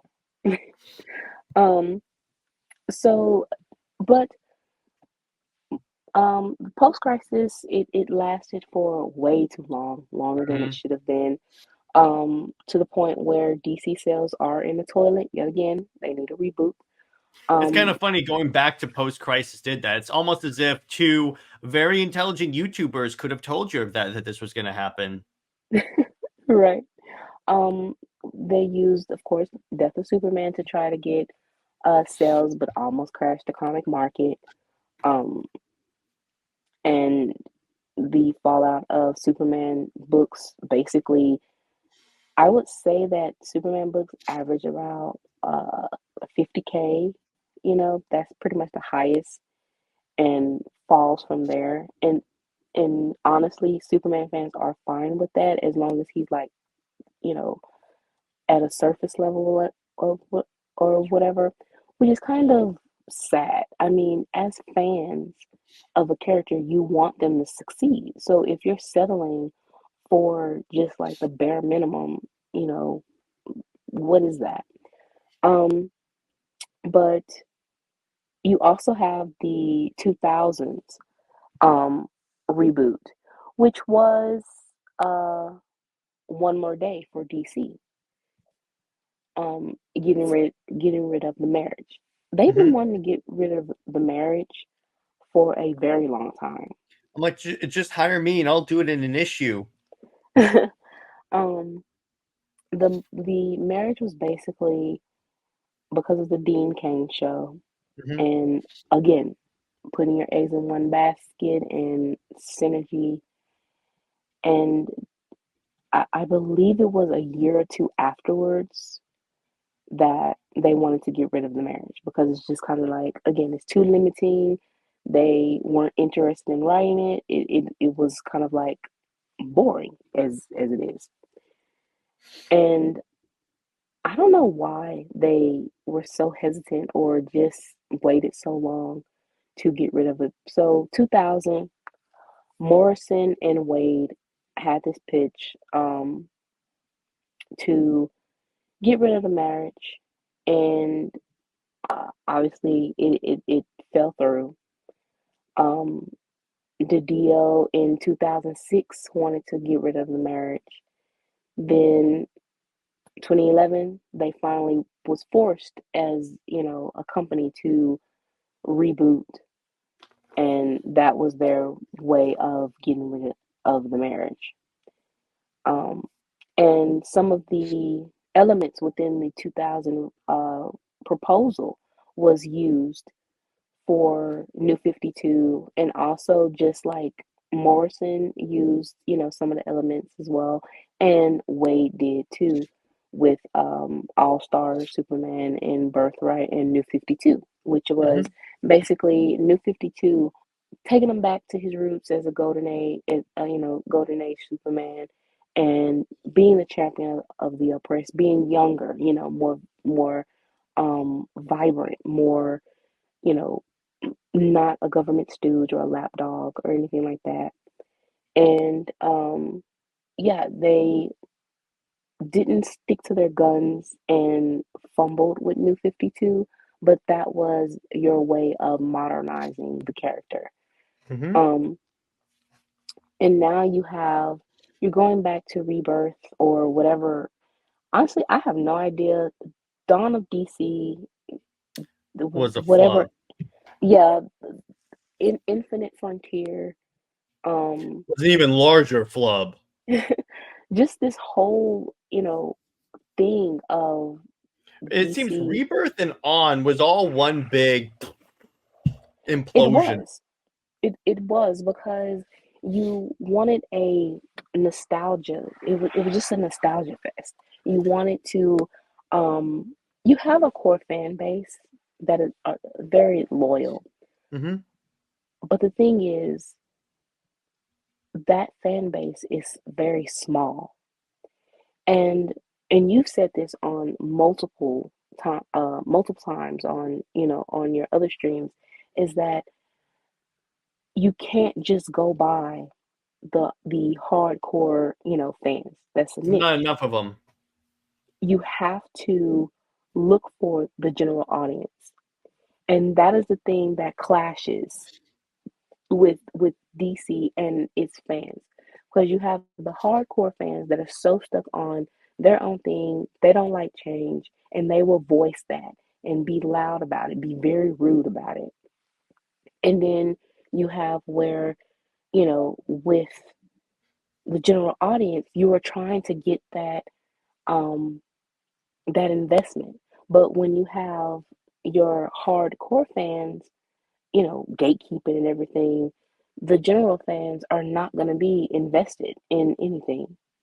Hmm. Um, and that's just in general. What Marvel has done. Yeah, they have fumbled, and you to- educated me on this a lot. Plenty of times. But I would still say that Marvel knows how to speak to the general audience. Well, Like, because regardless that's of the, kind of been Marvel's thing, is that they're always marketed themselves as it's the world outside your window. In other words, the issues outside are the issues in our comic books, and I'm like, that works to a degree. It's just sometimes that's where you get the preachiness and pandering that Marvel kind of falls into. yeah, and I with DC, and that's the thing. Marvel it is like they're humans that have powers or, mutants Hmm. but they are still very much eh, relatable. Hmm. More, I would say the storylines, they aren't afraid to get dirty in a Hmm. sense. With DC, it's kind of like they are quote unquote godly characters, and how they want them to be human and relatable is that they put them in a very it still portrays like this fantasy of what of a human like utopia or something, or this human fantasy like, Clark's relationship with Lois, is Hmm. very much a human fantasy, um of of this regular woman, um and being with this, with Clark being basically like her lapdog, this superpowered lapdog. Steve. Steve is, uh, I mean, um, crashing a plane on an island of women. What guy wouldn't dream of that? So, Hmm. that's a power fantasy. They So, made a it was kind of funny is that they made a joke about that in the Wonder Woman 1 movie when they're writing, and then Sammy goes, so wait, there's an island full of of women like her, and not a man among them. When can we go there? yeah, it's things like that that it shows that DC, in its way of trying to make their characters relatable, it goes more into a a sort of fantasy that if you stray from that fantasy of human superiority too, that humans are good, superpowered beings, metahumans, aliens, demigods are bad. When you stray away from that, for some reason the fans they get offended, and they Yeah. will, they will say that that's not the character. Yeah, even though there's been many other versions of the character like pre this, but even this with the post crisis, a lot of what this was is like, and I read the Man of Steel series. I'm kind of in the process of the rest of the Burns run, but thing about it is that, and this says this here and throughout the other PowerPoints, that a lot of this is like to consolidate all of Superman into one thing. And when it comes to Superman Discarded, what they wanted to do was make Superman more grounded and less like the guy that was pulling a solar system on a chain, which even I'm like, yeah, that's kind of BS. I mean, that is my problem. This character is supposed to be larger than life. Even Morrison said it. He said that Superman is supposed to have like this is Paul Bunyan level. Mm-hmm. You know, everything that we go through as humans, everyday life. Superman does the same exact thing, but on a grander scale. And I love that, thing Mm-hmm. because that is what these characters represent. Mm-hmm. We as humans, of course, we can't go flying. Of course, um, we aren't going to have like these crazy adventures, but at the same time, we can still put ourselves in the in in the theme of it though. They're So, supposed to be gods amongst men. That's kind of DC's thing. right, Marvel's thing is men amongst gods. That's kind of the thing, and that's why they both work as like competitors. Because if you like the more grounded street level stories, that's Marvel for the most part. If you like the more gods like Greek myth inspired stories, and this is why I always gravitated more toward DC because I love this stuff. It's DC. yeah, you have Superman and Wonder Woman, perfect example. Mhm. You have where Clark is meeting the family. He's meeting Diana's brother, who happens to be the sun god, Another idea. of course. So you have where the boyfriend meets the older brother. They get into a battle, you know, and the way this is hush, You don't hush, know that much about me, do you? That's my and favorite Superman moment of all time, right there. it is. So you're going through this, and you think back on, you know, at a family reunion, at a family gathering, you know, a girl or a boy, he can bring his girlfriend or, boyfriend to meet the family. And they have some, type of family tussle to gain some respect, or that, that first initial, even the parents, they have issues with the boyfriend, girlfriend, at first, not trusting them. So your siblings are going to be protective of you. Yeah. That's kind of the point Apollo, of being a I mean, sibling. Apollo wasn't No, he protective. wasn't protective. He was insulting Diana. So really, he Yeah, definitely had it coming, which was yeah, so. Which I love the way Soul wrote that, by the way, where Superman turns to Diana after he punches Apollo through the volcano. He goes, "I know you could have handled that," and then Wonder Woman goes, "Well, yes, but I very much enjoyed watching it." Like, right.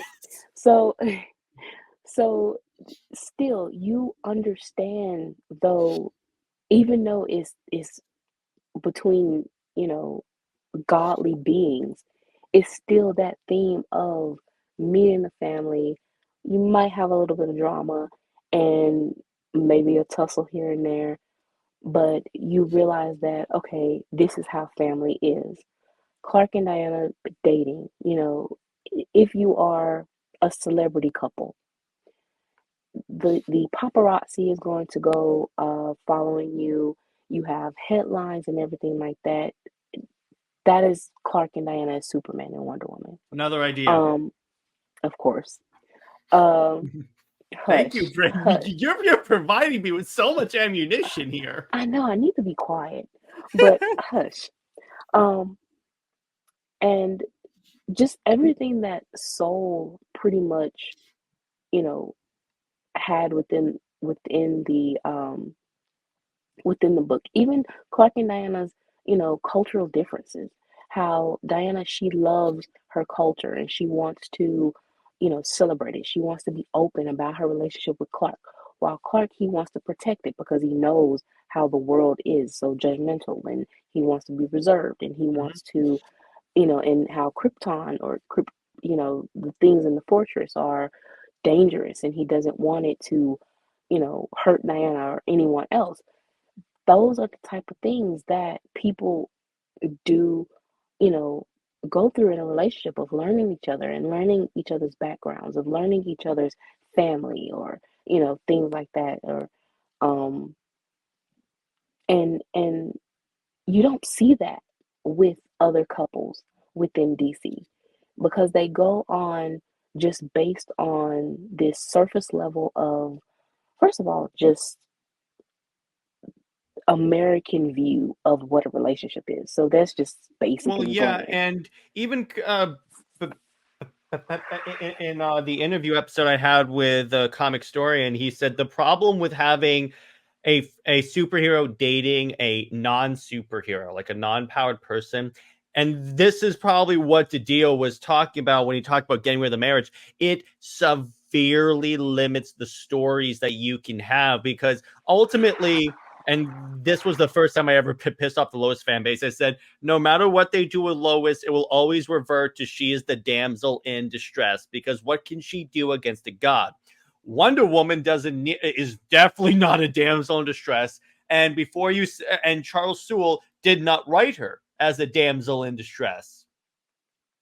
No, honestly, Clark was written as a damsel, as a dude in A little distress bit. when he was fighting against Zod and Fiora.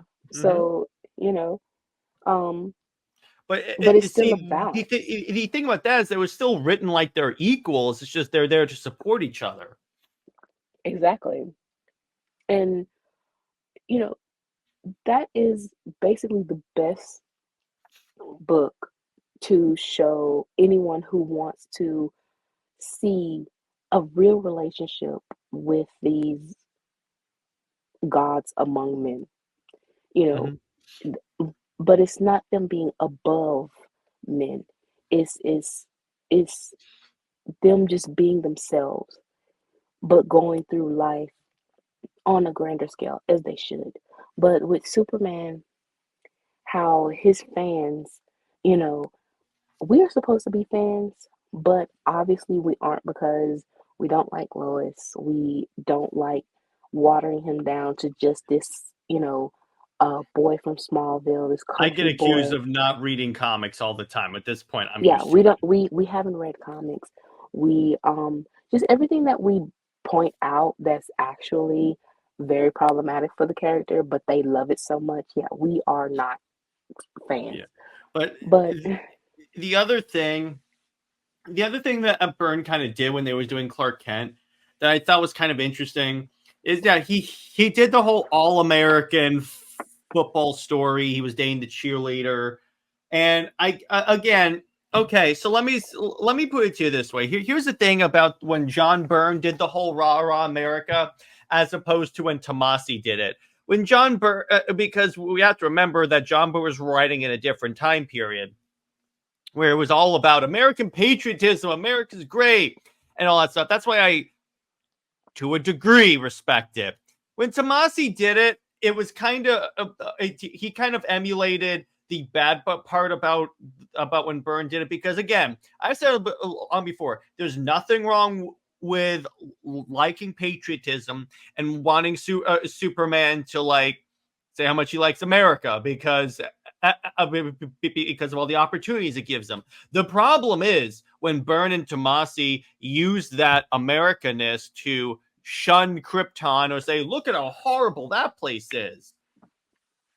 yeah, and you know what's funny is that when people say that Superman and Wonder Woman are like the jock and the cheerleader, but like this is from Byrne and he wanted Clark to be a jock dating Lena as a cheerleader. Well, Like, a cheerleader. Okay, so Superman and dating the best reporter in the Daily Planet. That she's a cheerleader in that. you know what? I never thought about that, and that makes so much sense. And now that is even more so It's like so hypocritical. I'm like, wait a it, second here. yeah, it's a lot of hypocrisy going on, with blaming like i- with other relationships, you can actually put that on like you just pinpointed basically. And it makes so much more sense for that couple. But at the same time, it gets a pass for some reason. But with Clark and Diana's relationship, it's like everything that it is made out to be bad, but yet they want to use kind of like the power couple marquee. So many people want to use that for the couple that they like, but when you put it for Superman and Wonder Woman, it's power scaling, Yeah. or it's them all about they're just strong and physically strong. But it's kind of like, why is it okay? So what is the definition of power couple for the couple that you like then? It has to be if you say that power that the definition with Superman and Wonder Woman is just power, physical power. So how does that fit for the couple that you like? It has to be some physical power for them, right? You know. Hmm. So yeah, it's a lot of things that we can argue against and that we always do anyway. Even though it's still like talking to a big brick wall with Hmm. them. But yeah, just it's a lot of overall hypocrisy, and it's just so funny that Byrne wanted Clark to be with Lena, and he wanted this like American pie type, you know, this yeah, um, feel for Superman, and yeah, wanted him to be this all-star football jock and to be married to the high school sweetheart who was a cheerleader. So, that type of thing is very much the 80s mindset. It is, and we see it all the time on old school movies of that type of cliche. Um, but it's just funny how they try to force that upon Clark and Diana's relationship, and it's never that. But also just wanting Superman to be this, and you can have pride in your country, you can, but in the way that Byrne wanted to do it is just so insulting to what the American dream actually is and what having American pride and American freedom is, you Because know. this is what Byrne forgets. America's known as a melting pot where everyone brings what makes them unique and contributes it. So you're still respecting where you came from. That's kind of the whole point of America, bro, that you apparently don't understand.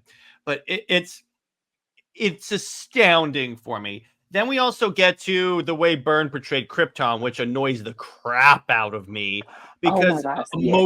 emotionless robots, and I'm like, it's kind of funny how like perfect this transition was. By the way, And with this, oh my God, it was to this is where the whole Superman needs, well, at first it was the Kents of loving the Kents so much of they are the only ones who made Superman who he is. And it's true, but at the same time, again, go back a little bit and they didn't exist for a while and he was still Superman. And then Lois. This I feel is why so many people grasp on to the idea of Superman is only grounded into humanity because of Lois, because of thinking that as an alien coming from Krypton, it, it's just this desolate, unemotional, robotic place. And it wasn't like that.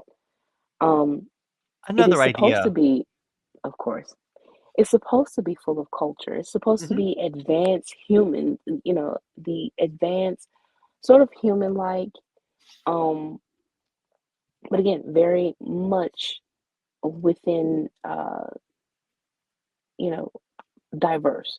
The only thing is that the upper elders, they got too cocky, And some, Zach showed that he was like because he even had Jor-El basically say, yeah, Krypton was this great place. Then the leaders lost their way.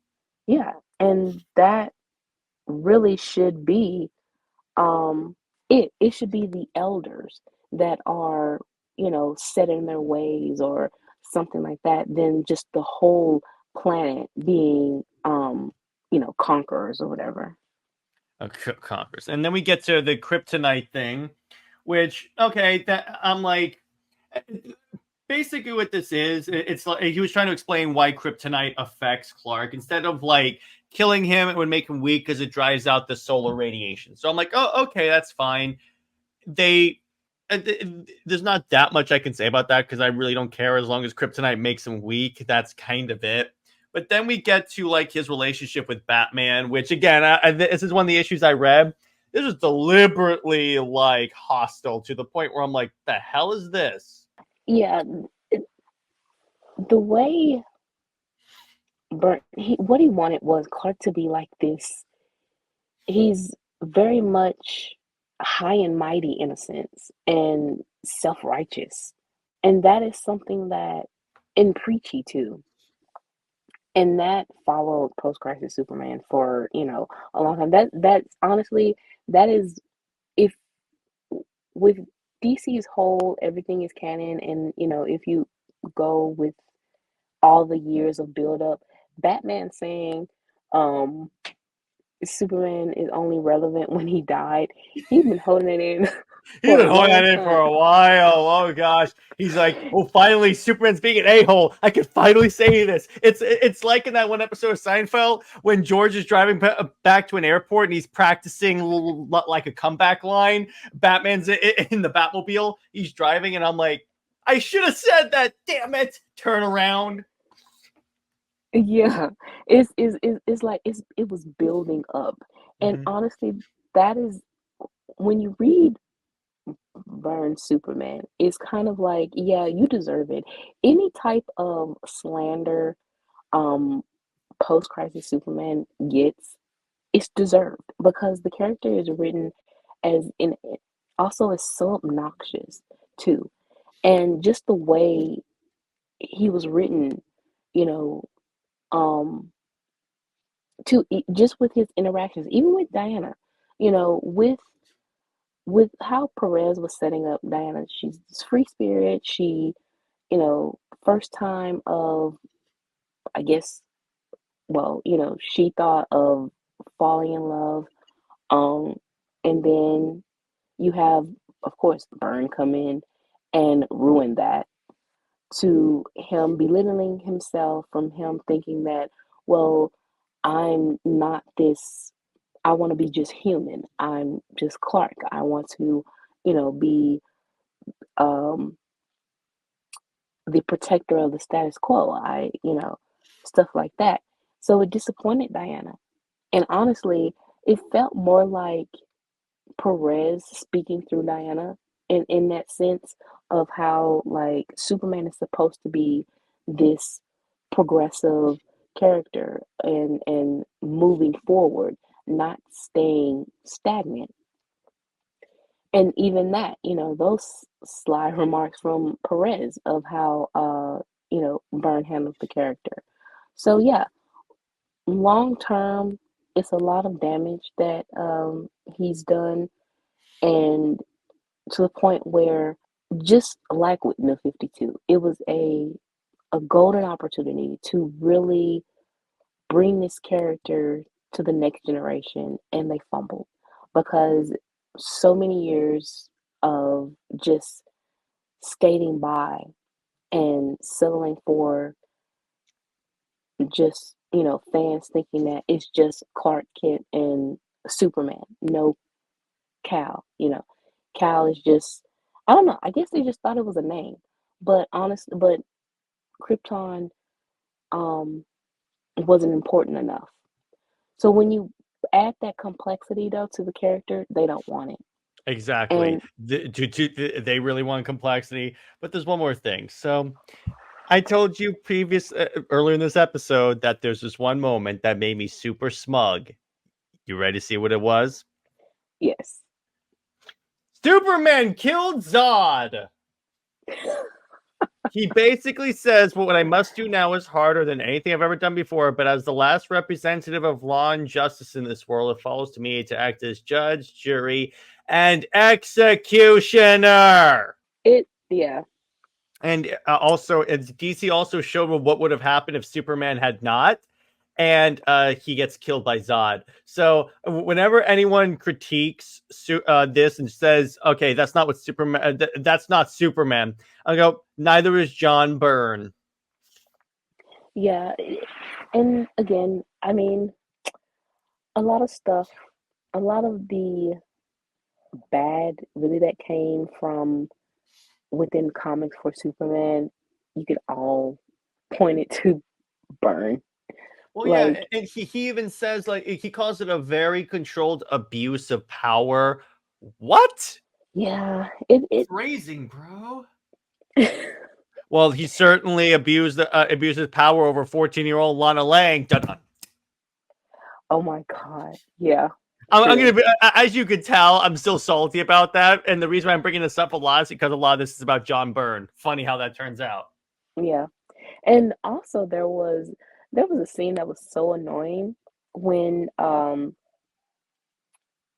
like I guess it was a teenage girl or whatever. She had a boombox, a radio, and she had the music up loud. And so Superman, he goes and turn her music down. And it's kind of like you're acting like such an uptight cop. Like, Hmm. no, that is not what Superman is supposed to be doing. And it goes back to Tomasi's run too, of when in Rebirth those American, glorifying issues, and he talks about pop culture and how you aren't supposed to care for, well, I'm misquoting it, but in a nutshell, it was basically about how this generation cares for pop culture and celebrities, but they aren't honoring like veterans and stuff like that. And it's basically Fair like, enough, but the way you're expressing it is wrong.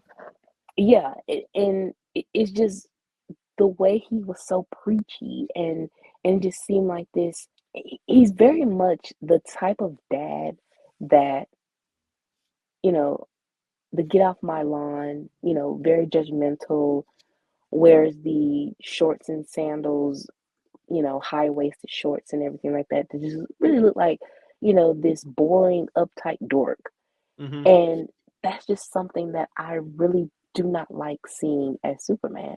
Yeah. Um, And so then we had these four a gentlemen. We have Mark Millar, Grant, Mark Wade, and Tom Payer that were doing a proposed Superman relaunch. By the way, for context, Mark Millar is the dude that proposed as a joke the R word of Wonder Woman.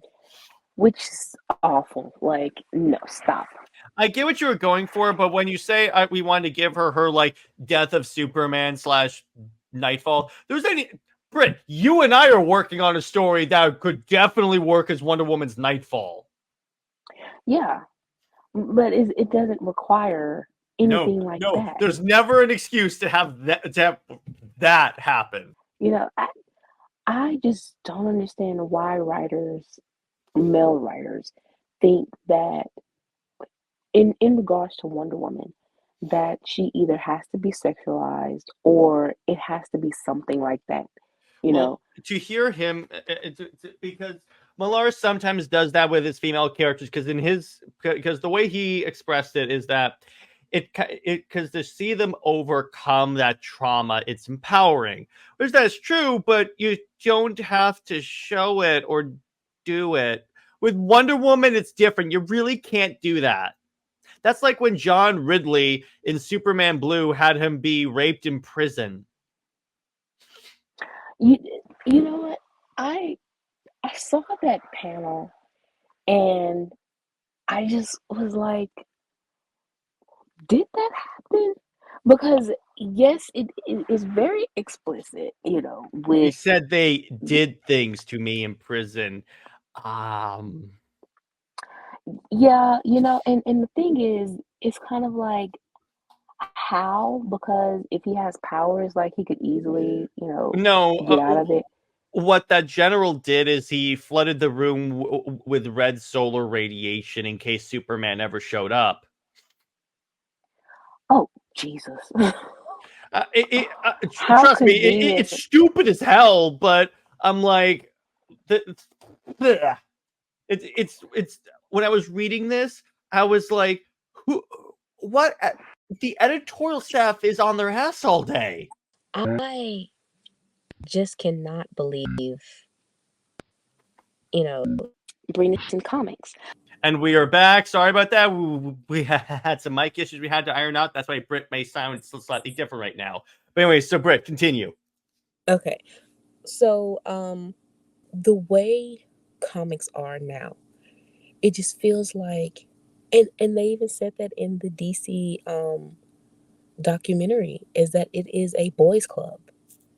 you know, and for you to want to portray this with your most iconic female character, it is very tone deaf, and just very disrespectful, and it just makes it seem like you are alienating, female fans.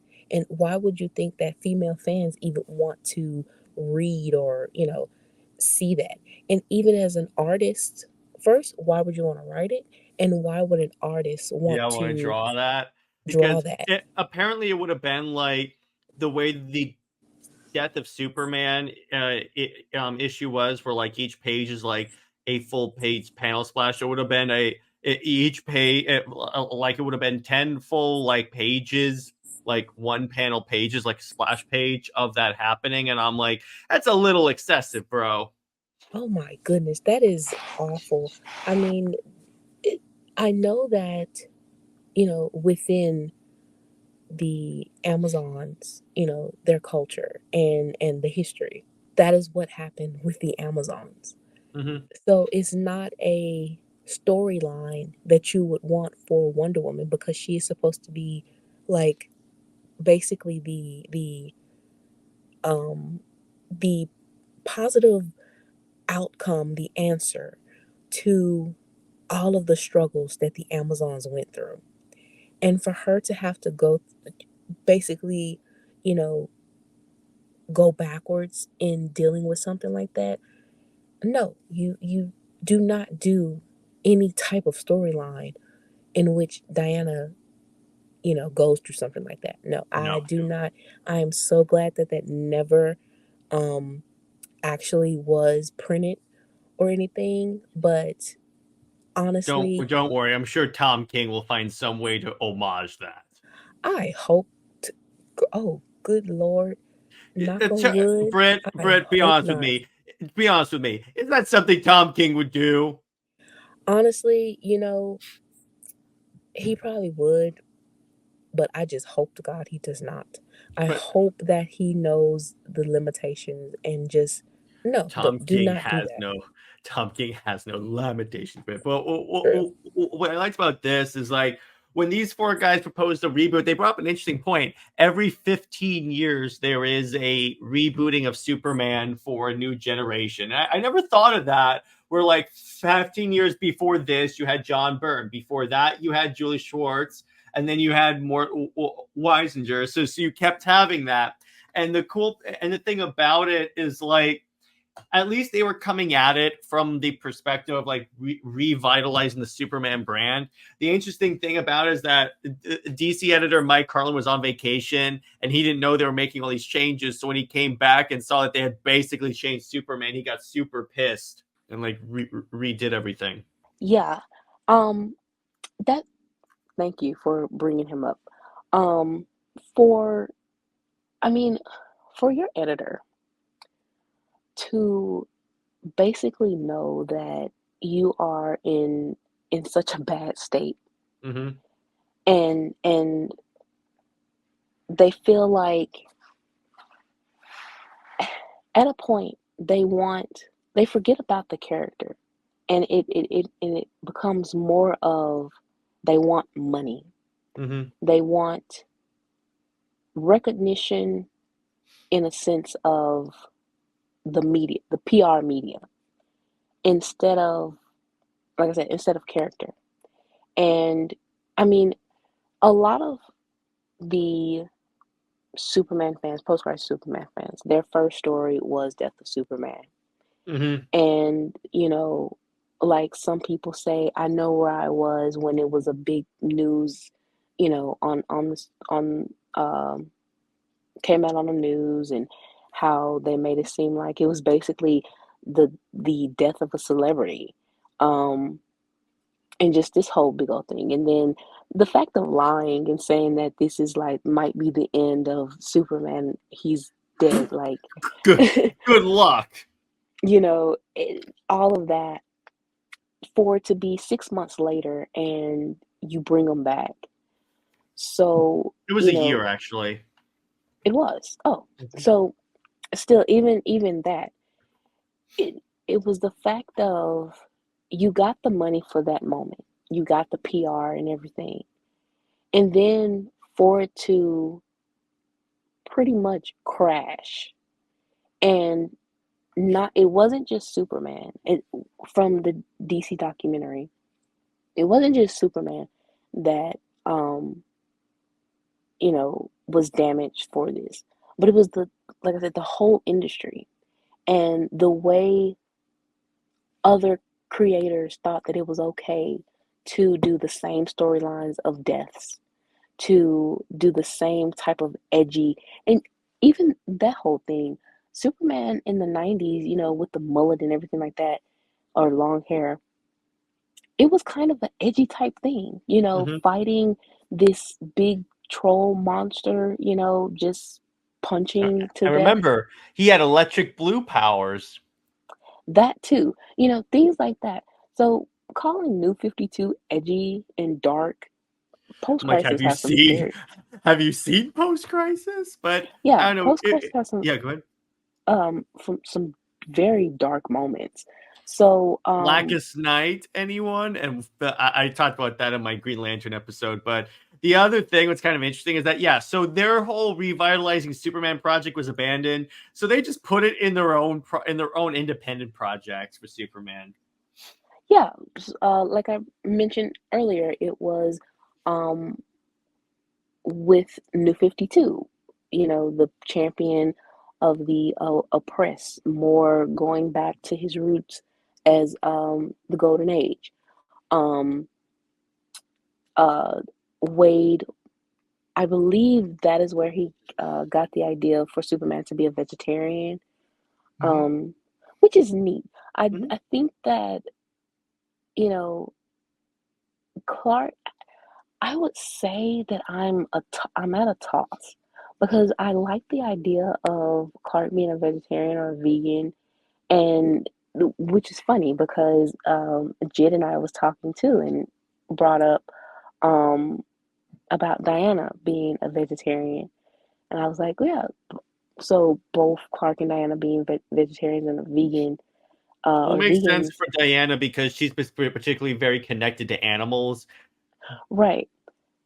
But Right. So, she does come from a culture that like did eat meat. So well, and she said, she eat grapes and lamb and fish, lamb that, and you know, lamb. yeah, lamb. So it, I, I can go either way, but Mhm. the idea that both Clark and Diana are, vegetarians would be a very interesting, to have in common together. Um, and just can, yeah, connect them more with nature in a sense. Um, and then, of course, you had um, All Star Superman that Morrison did. Some of the ideas there, which was great, and those stories became very iconic in their own right for Superman. Um, All Star Superman is now kind of used for Gunn's uh, Superman. That's any Superman guy's making a movie. He's gonna cite All Star Superman because he knows that's This everyone's true. favorite story. Look, That's what I'm I was trying to be like. positive. That's what I was like when he was citing this as a book. I was like, yeah, everyone does that. You know what? I'm trying to be positive. Yeah, which And you I was get just it, like, but you it's know like what? literally everyone does that. I was trying to give, Gunn just a little bit of uniqueness or something. You just like, no, I'm fairly let certain me. everyone references All Star You Superman. basically was like, you're not special. Yeah, he's not special. If you've seen his movie, what's coming out of this movie is basically Christopher Reeve 2.0. So actually 3.0 at this point. That But is, but yeah, anyway, that's the true. the point is the stories were adapted, and then we get arguably the most significant effort to revitalize Superman. Our good buddy New 52. Yes, our boy, Mm-hmm. our very just amazing boy I that miss him. I do too.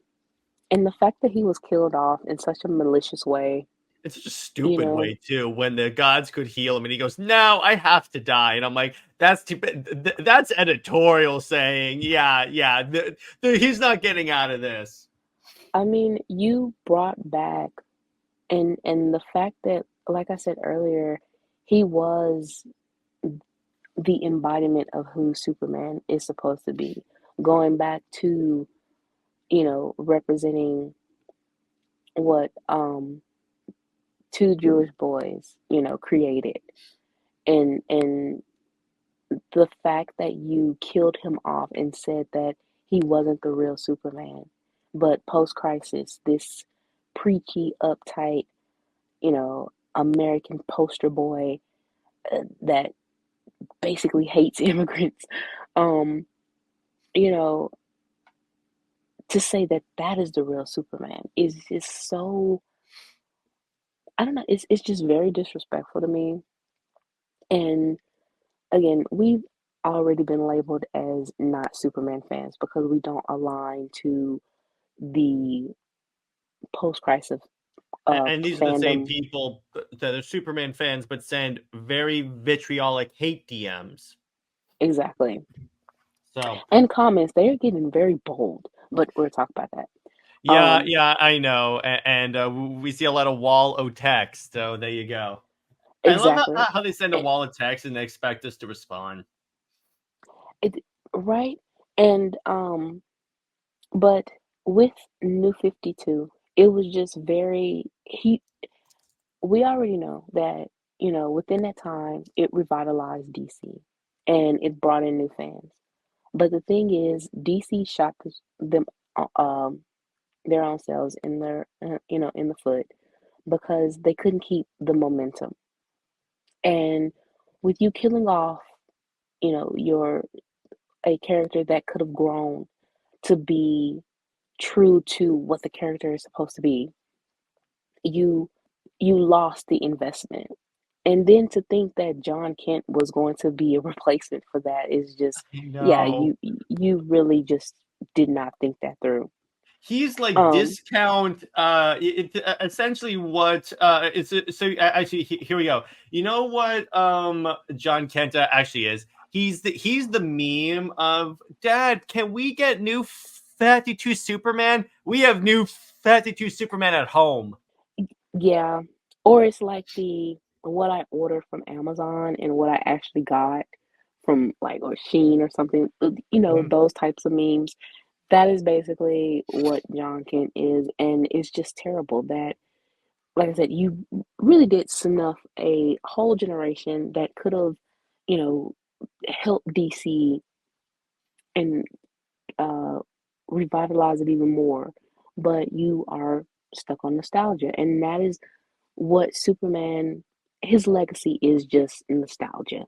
It's very surface level. It's all you can think of is like just this boy from Kansas, but he's like just this soft boy, this doormat, um, uh, pushover, and stuck under Lois, and he doesn't have a backbone, all those types of things, and that is what ruins the character, and that has ruined the character for so many people, and that's why you do have the Superman is boring thing, and he's not. He's not a boring I character. used to think he was boring until I read New 52 and watched Man of Steel, because when you watch that, then you realize, because a surface level Superman is boring. From a surface level, you think he's boring.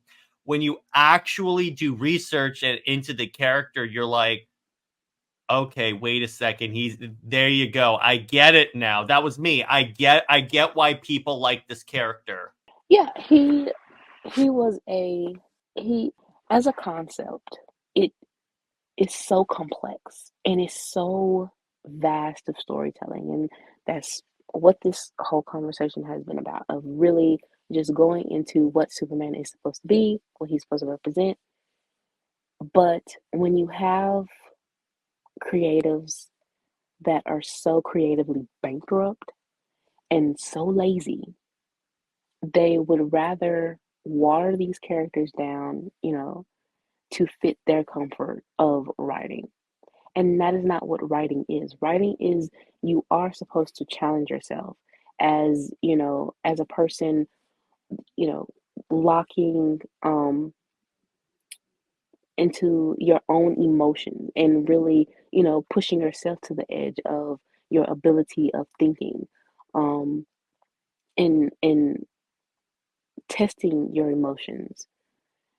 But when you want these characters to just feel like happy-go-lucky in a very simplistic way, no one is going to relate to that. Exactly, and that's why Superman stuff has. That's why the Superman brand is not as strong as the Batman brand, because they've invested a lot into the Batman brand. But more on that in a future episode. I think that's a good place to leave it. This was a very in-depth episode. Who knew Superman had such a history of canceled projects? But I don't know. Yeah, it's It's very strange for a character that's as iconic as Superman. He again, if like I said in the Wonder Woman episode, for a character as iconic as Superman, you'd think they'd give him more reverence, but really they don't. And honestly, at this point, we can only hope that maybe the absolute DC universe can fix Superman, but I don't know. We'll see. But so Britt, do you have any stories you want to tease us with? right. Oh, one more thing. Oh yeah, Yes, go it ahead. is true that, you know, with Superman, he is this iconic character, and so many people on Twitter is saying he's the first hero and all of this, and he's the True. greatest. But with the research, it's kind of like is more negative than positive, and more, you know, the it's not that many gains. We see the surface level of how, like I said, Twitter, it gives this facade that, Superman fans are winning. That's what they say Hmm. when they see just like this bare minimum type thing. It's the most surface level thing ever. Right. But when you look in depth, is the show actually a success, a rating success? No. Nope. Um, the only reason why the CW show was greenlit was because of just the whole mess of DCEU and how they couldn't get that going right. Um, so Superman was relegated to TV. The animated show, from the Superman animation from Bruce Timm, that is not as revered and not as remembered as the Batman show. So it took 30 years to get a Superman show, and the current Superman show is just based off of very basic, annoying anime tropes. Um, and that Yeah. and a lot of the media is forgettable. So yeah, for an iconic character, and the only thing that really is iconic and memorable about him is his logo. That's very, sad. And I'm trying to be positive, Jared. I'm trying. So hope that maybe James Gunn can do something, a little bit. From what we've seen, it's very Cheap. um yeah, Like it's this way, very cheap. if it's good, I'll be the first to sing his praise. If it's inevitably not that good, I'm gonna remind you people. But I think it's gonna be very average, but we'll see. I don't think Um it'll make as much as Man of Steel did. No, no, it won't. It'll be very average surface level. It will basically just get them over a very small hump, I will say. Probably. I, Um, I I also don't think it'll make enough for them to continue on with the universe. I don't think. that's sad that we can't have confidence in DC, but they've put themselves in that predicament. That's So their own damn fault. But yeah. so Britt, so what stories do you have to tease us with? All right. So I already teased you with the Athens story that I am finally done with. just one more round of edits to make sure I am completely satisfied with that, which I am. Also, we'll be sending the tease of finally Hera and Hippolyta. So yeah, updates really soon. I'm very happy about that. Also, we have Shelterverse and my story with Jid. Talking about it with both of you is just like my emotions. Both of you are just like I'm laughing with Jid, but I'm crying with you. It's kind of like that balance or whatever. Yeah, you both have me in a bottle full of emotions, and I'm very happy about that. It's fun. So, trust me, as soon as I click end recording, there's gonna be some emotions. Oh, But and one more thing. yeah. So I want to say thank you to everyone because Oh, this week or whatever has been a roller coaster, I would say, or oh the yeah. past week of still a lot of people being quite negative and just the toxic nature of the fandom. And Barry, However, speaking of shout outs, this week we're shouting out our good friend Daniel.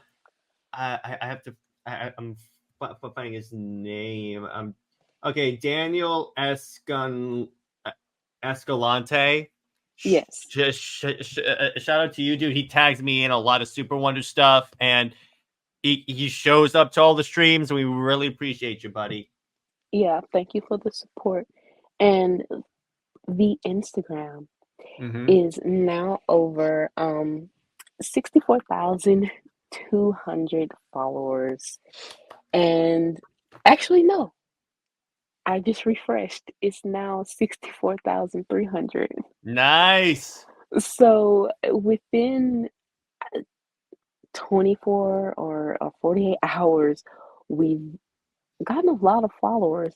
And what's so funny is, you know, in a lot of the posts, um, are getting a lot of likes and a lot of comments and stuff like that. And just a lot of people are loving this couple, So, yeah, Twitter is not the whole picture.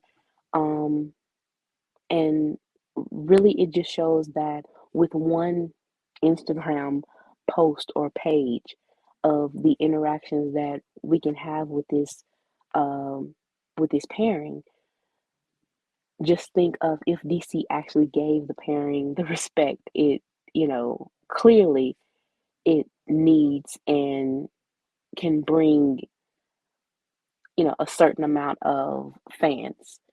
And Exactly. we could and as we do, we can promote this pairing and just promote DC or, them as individual characters too, and help bring in new readers or fans, period.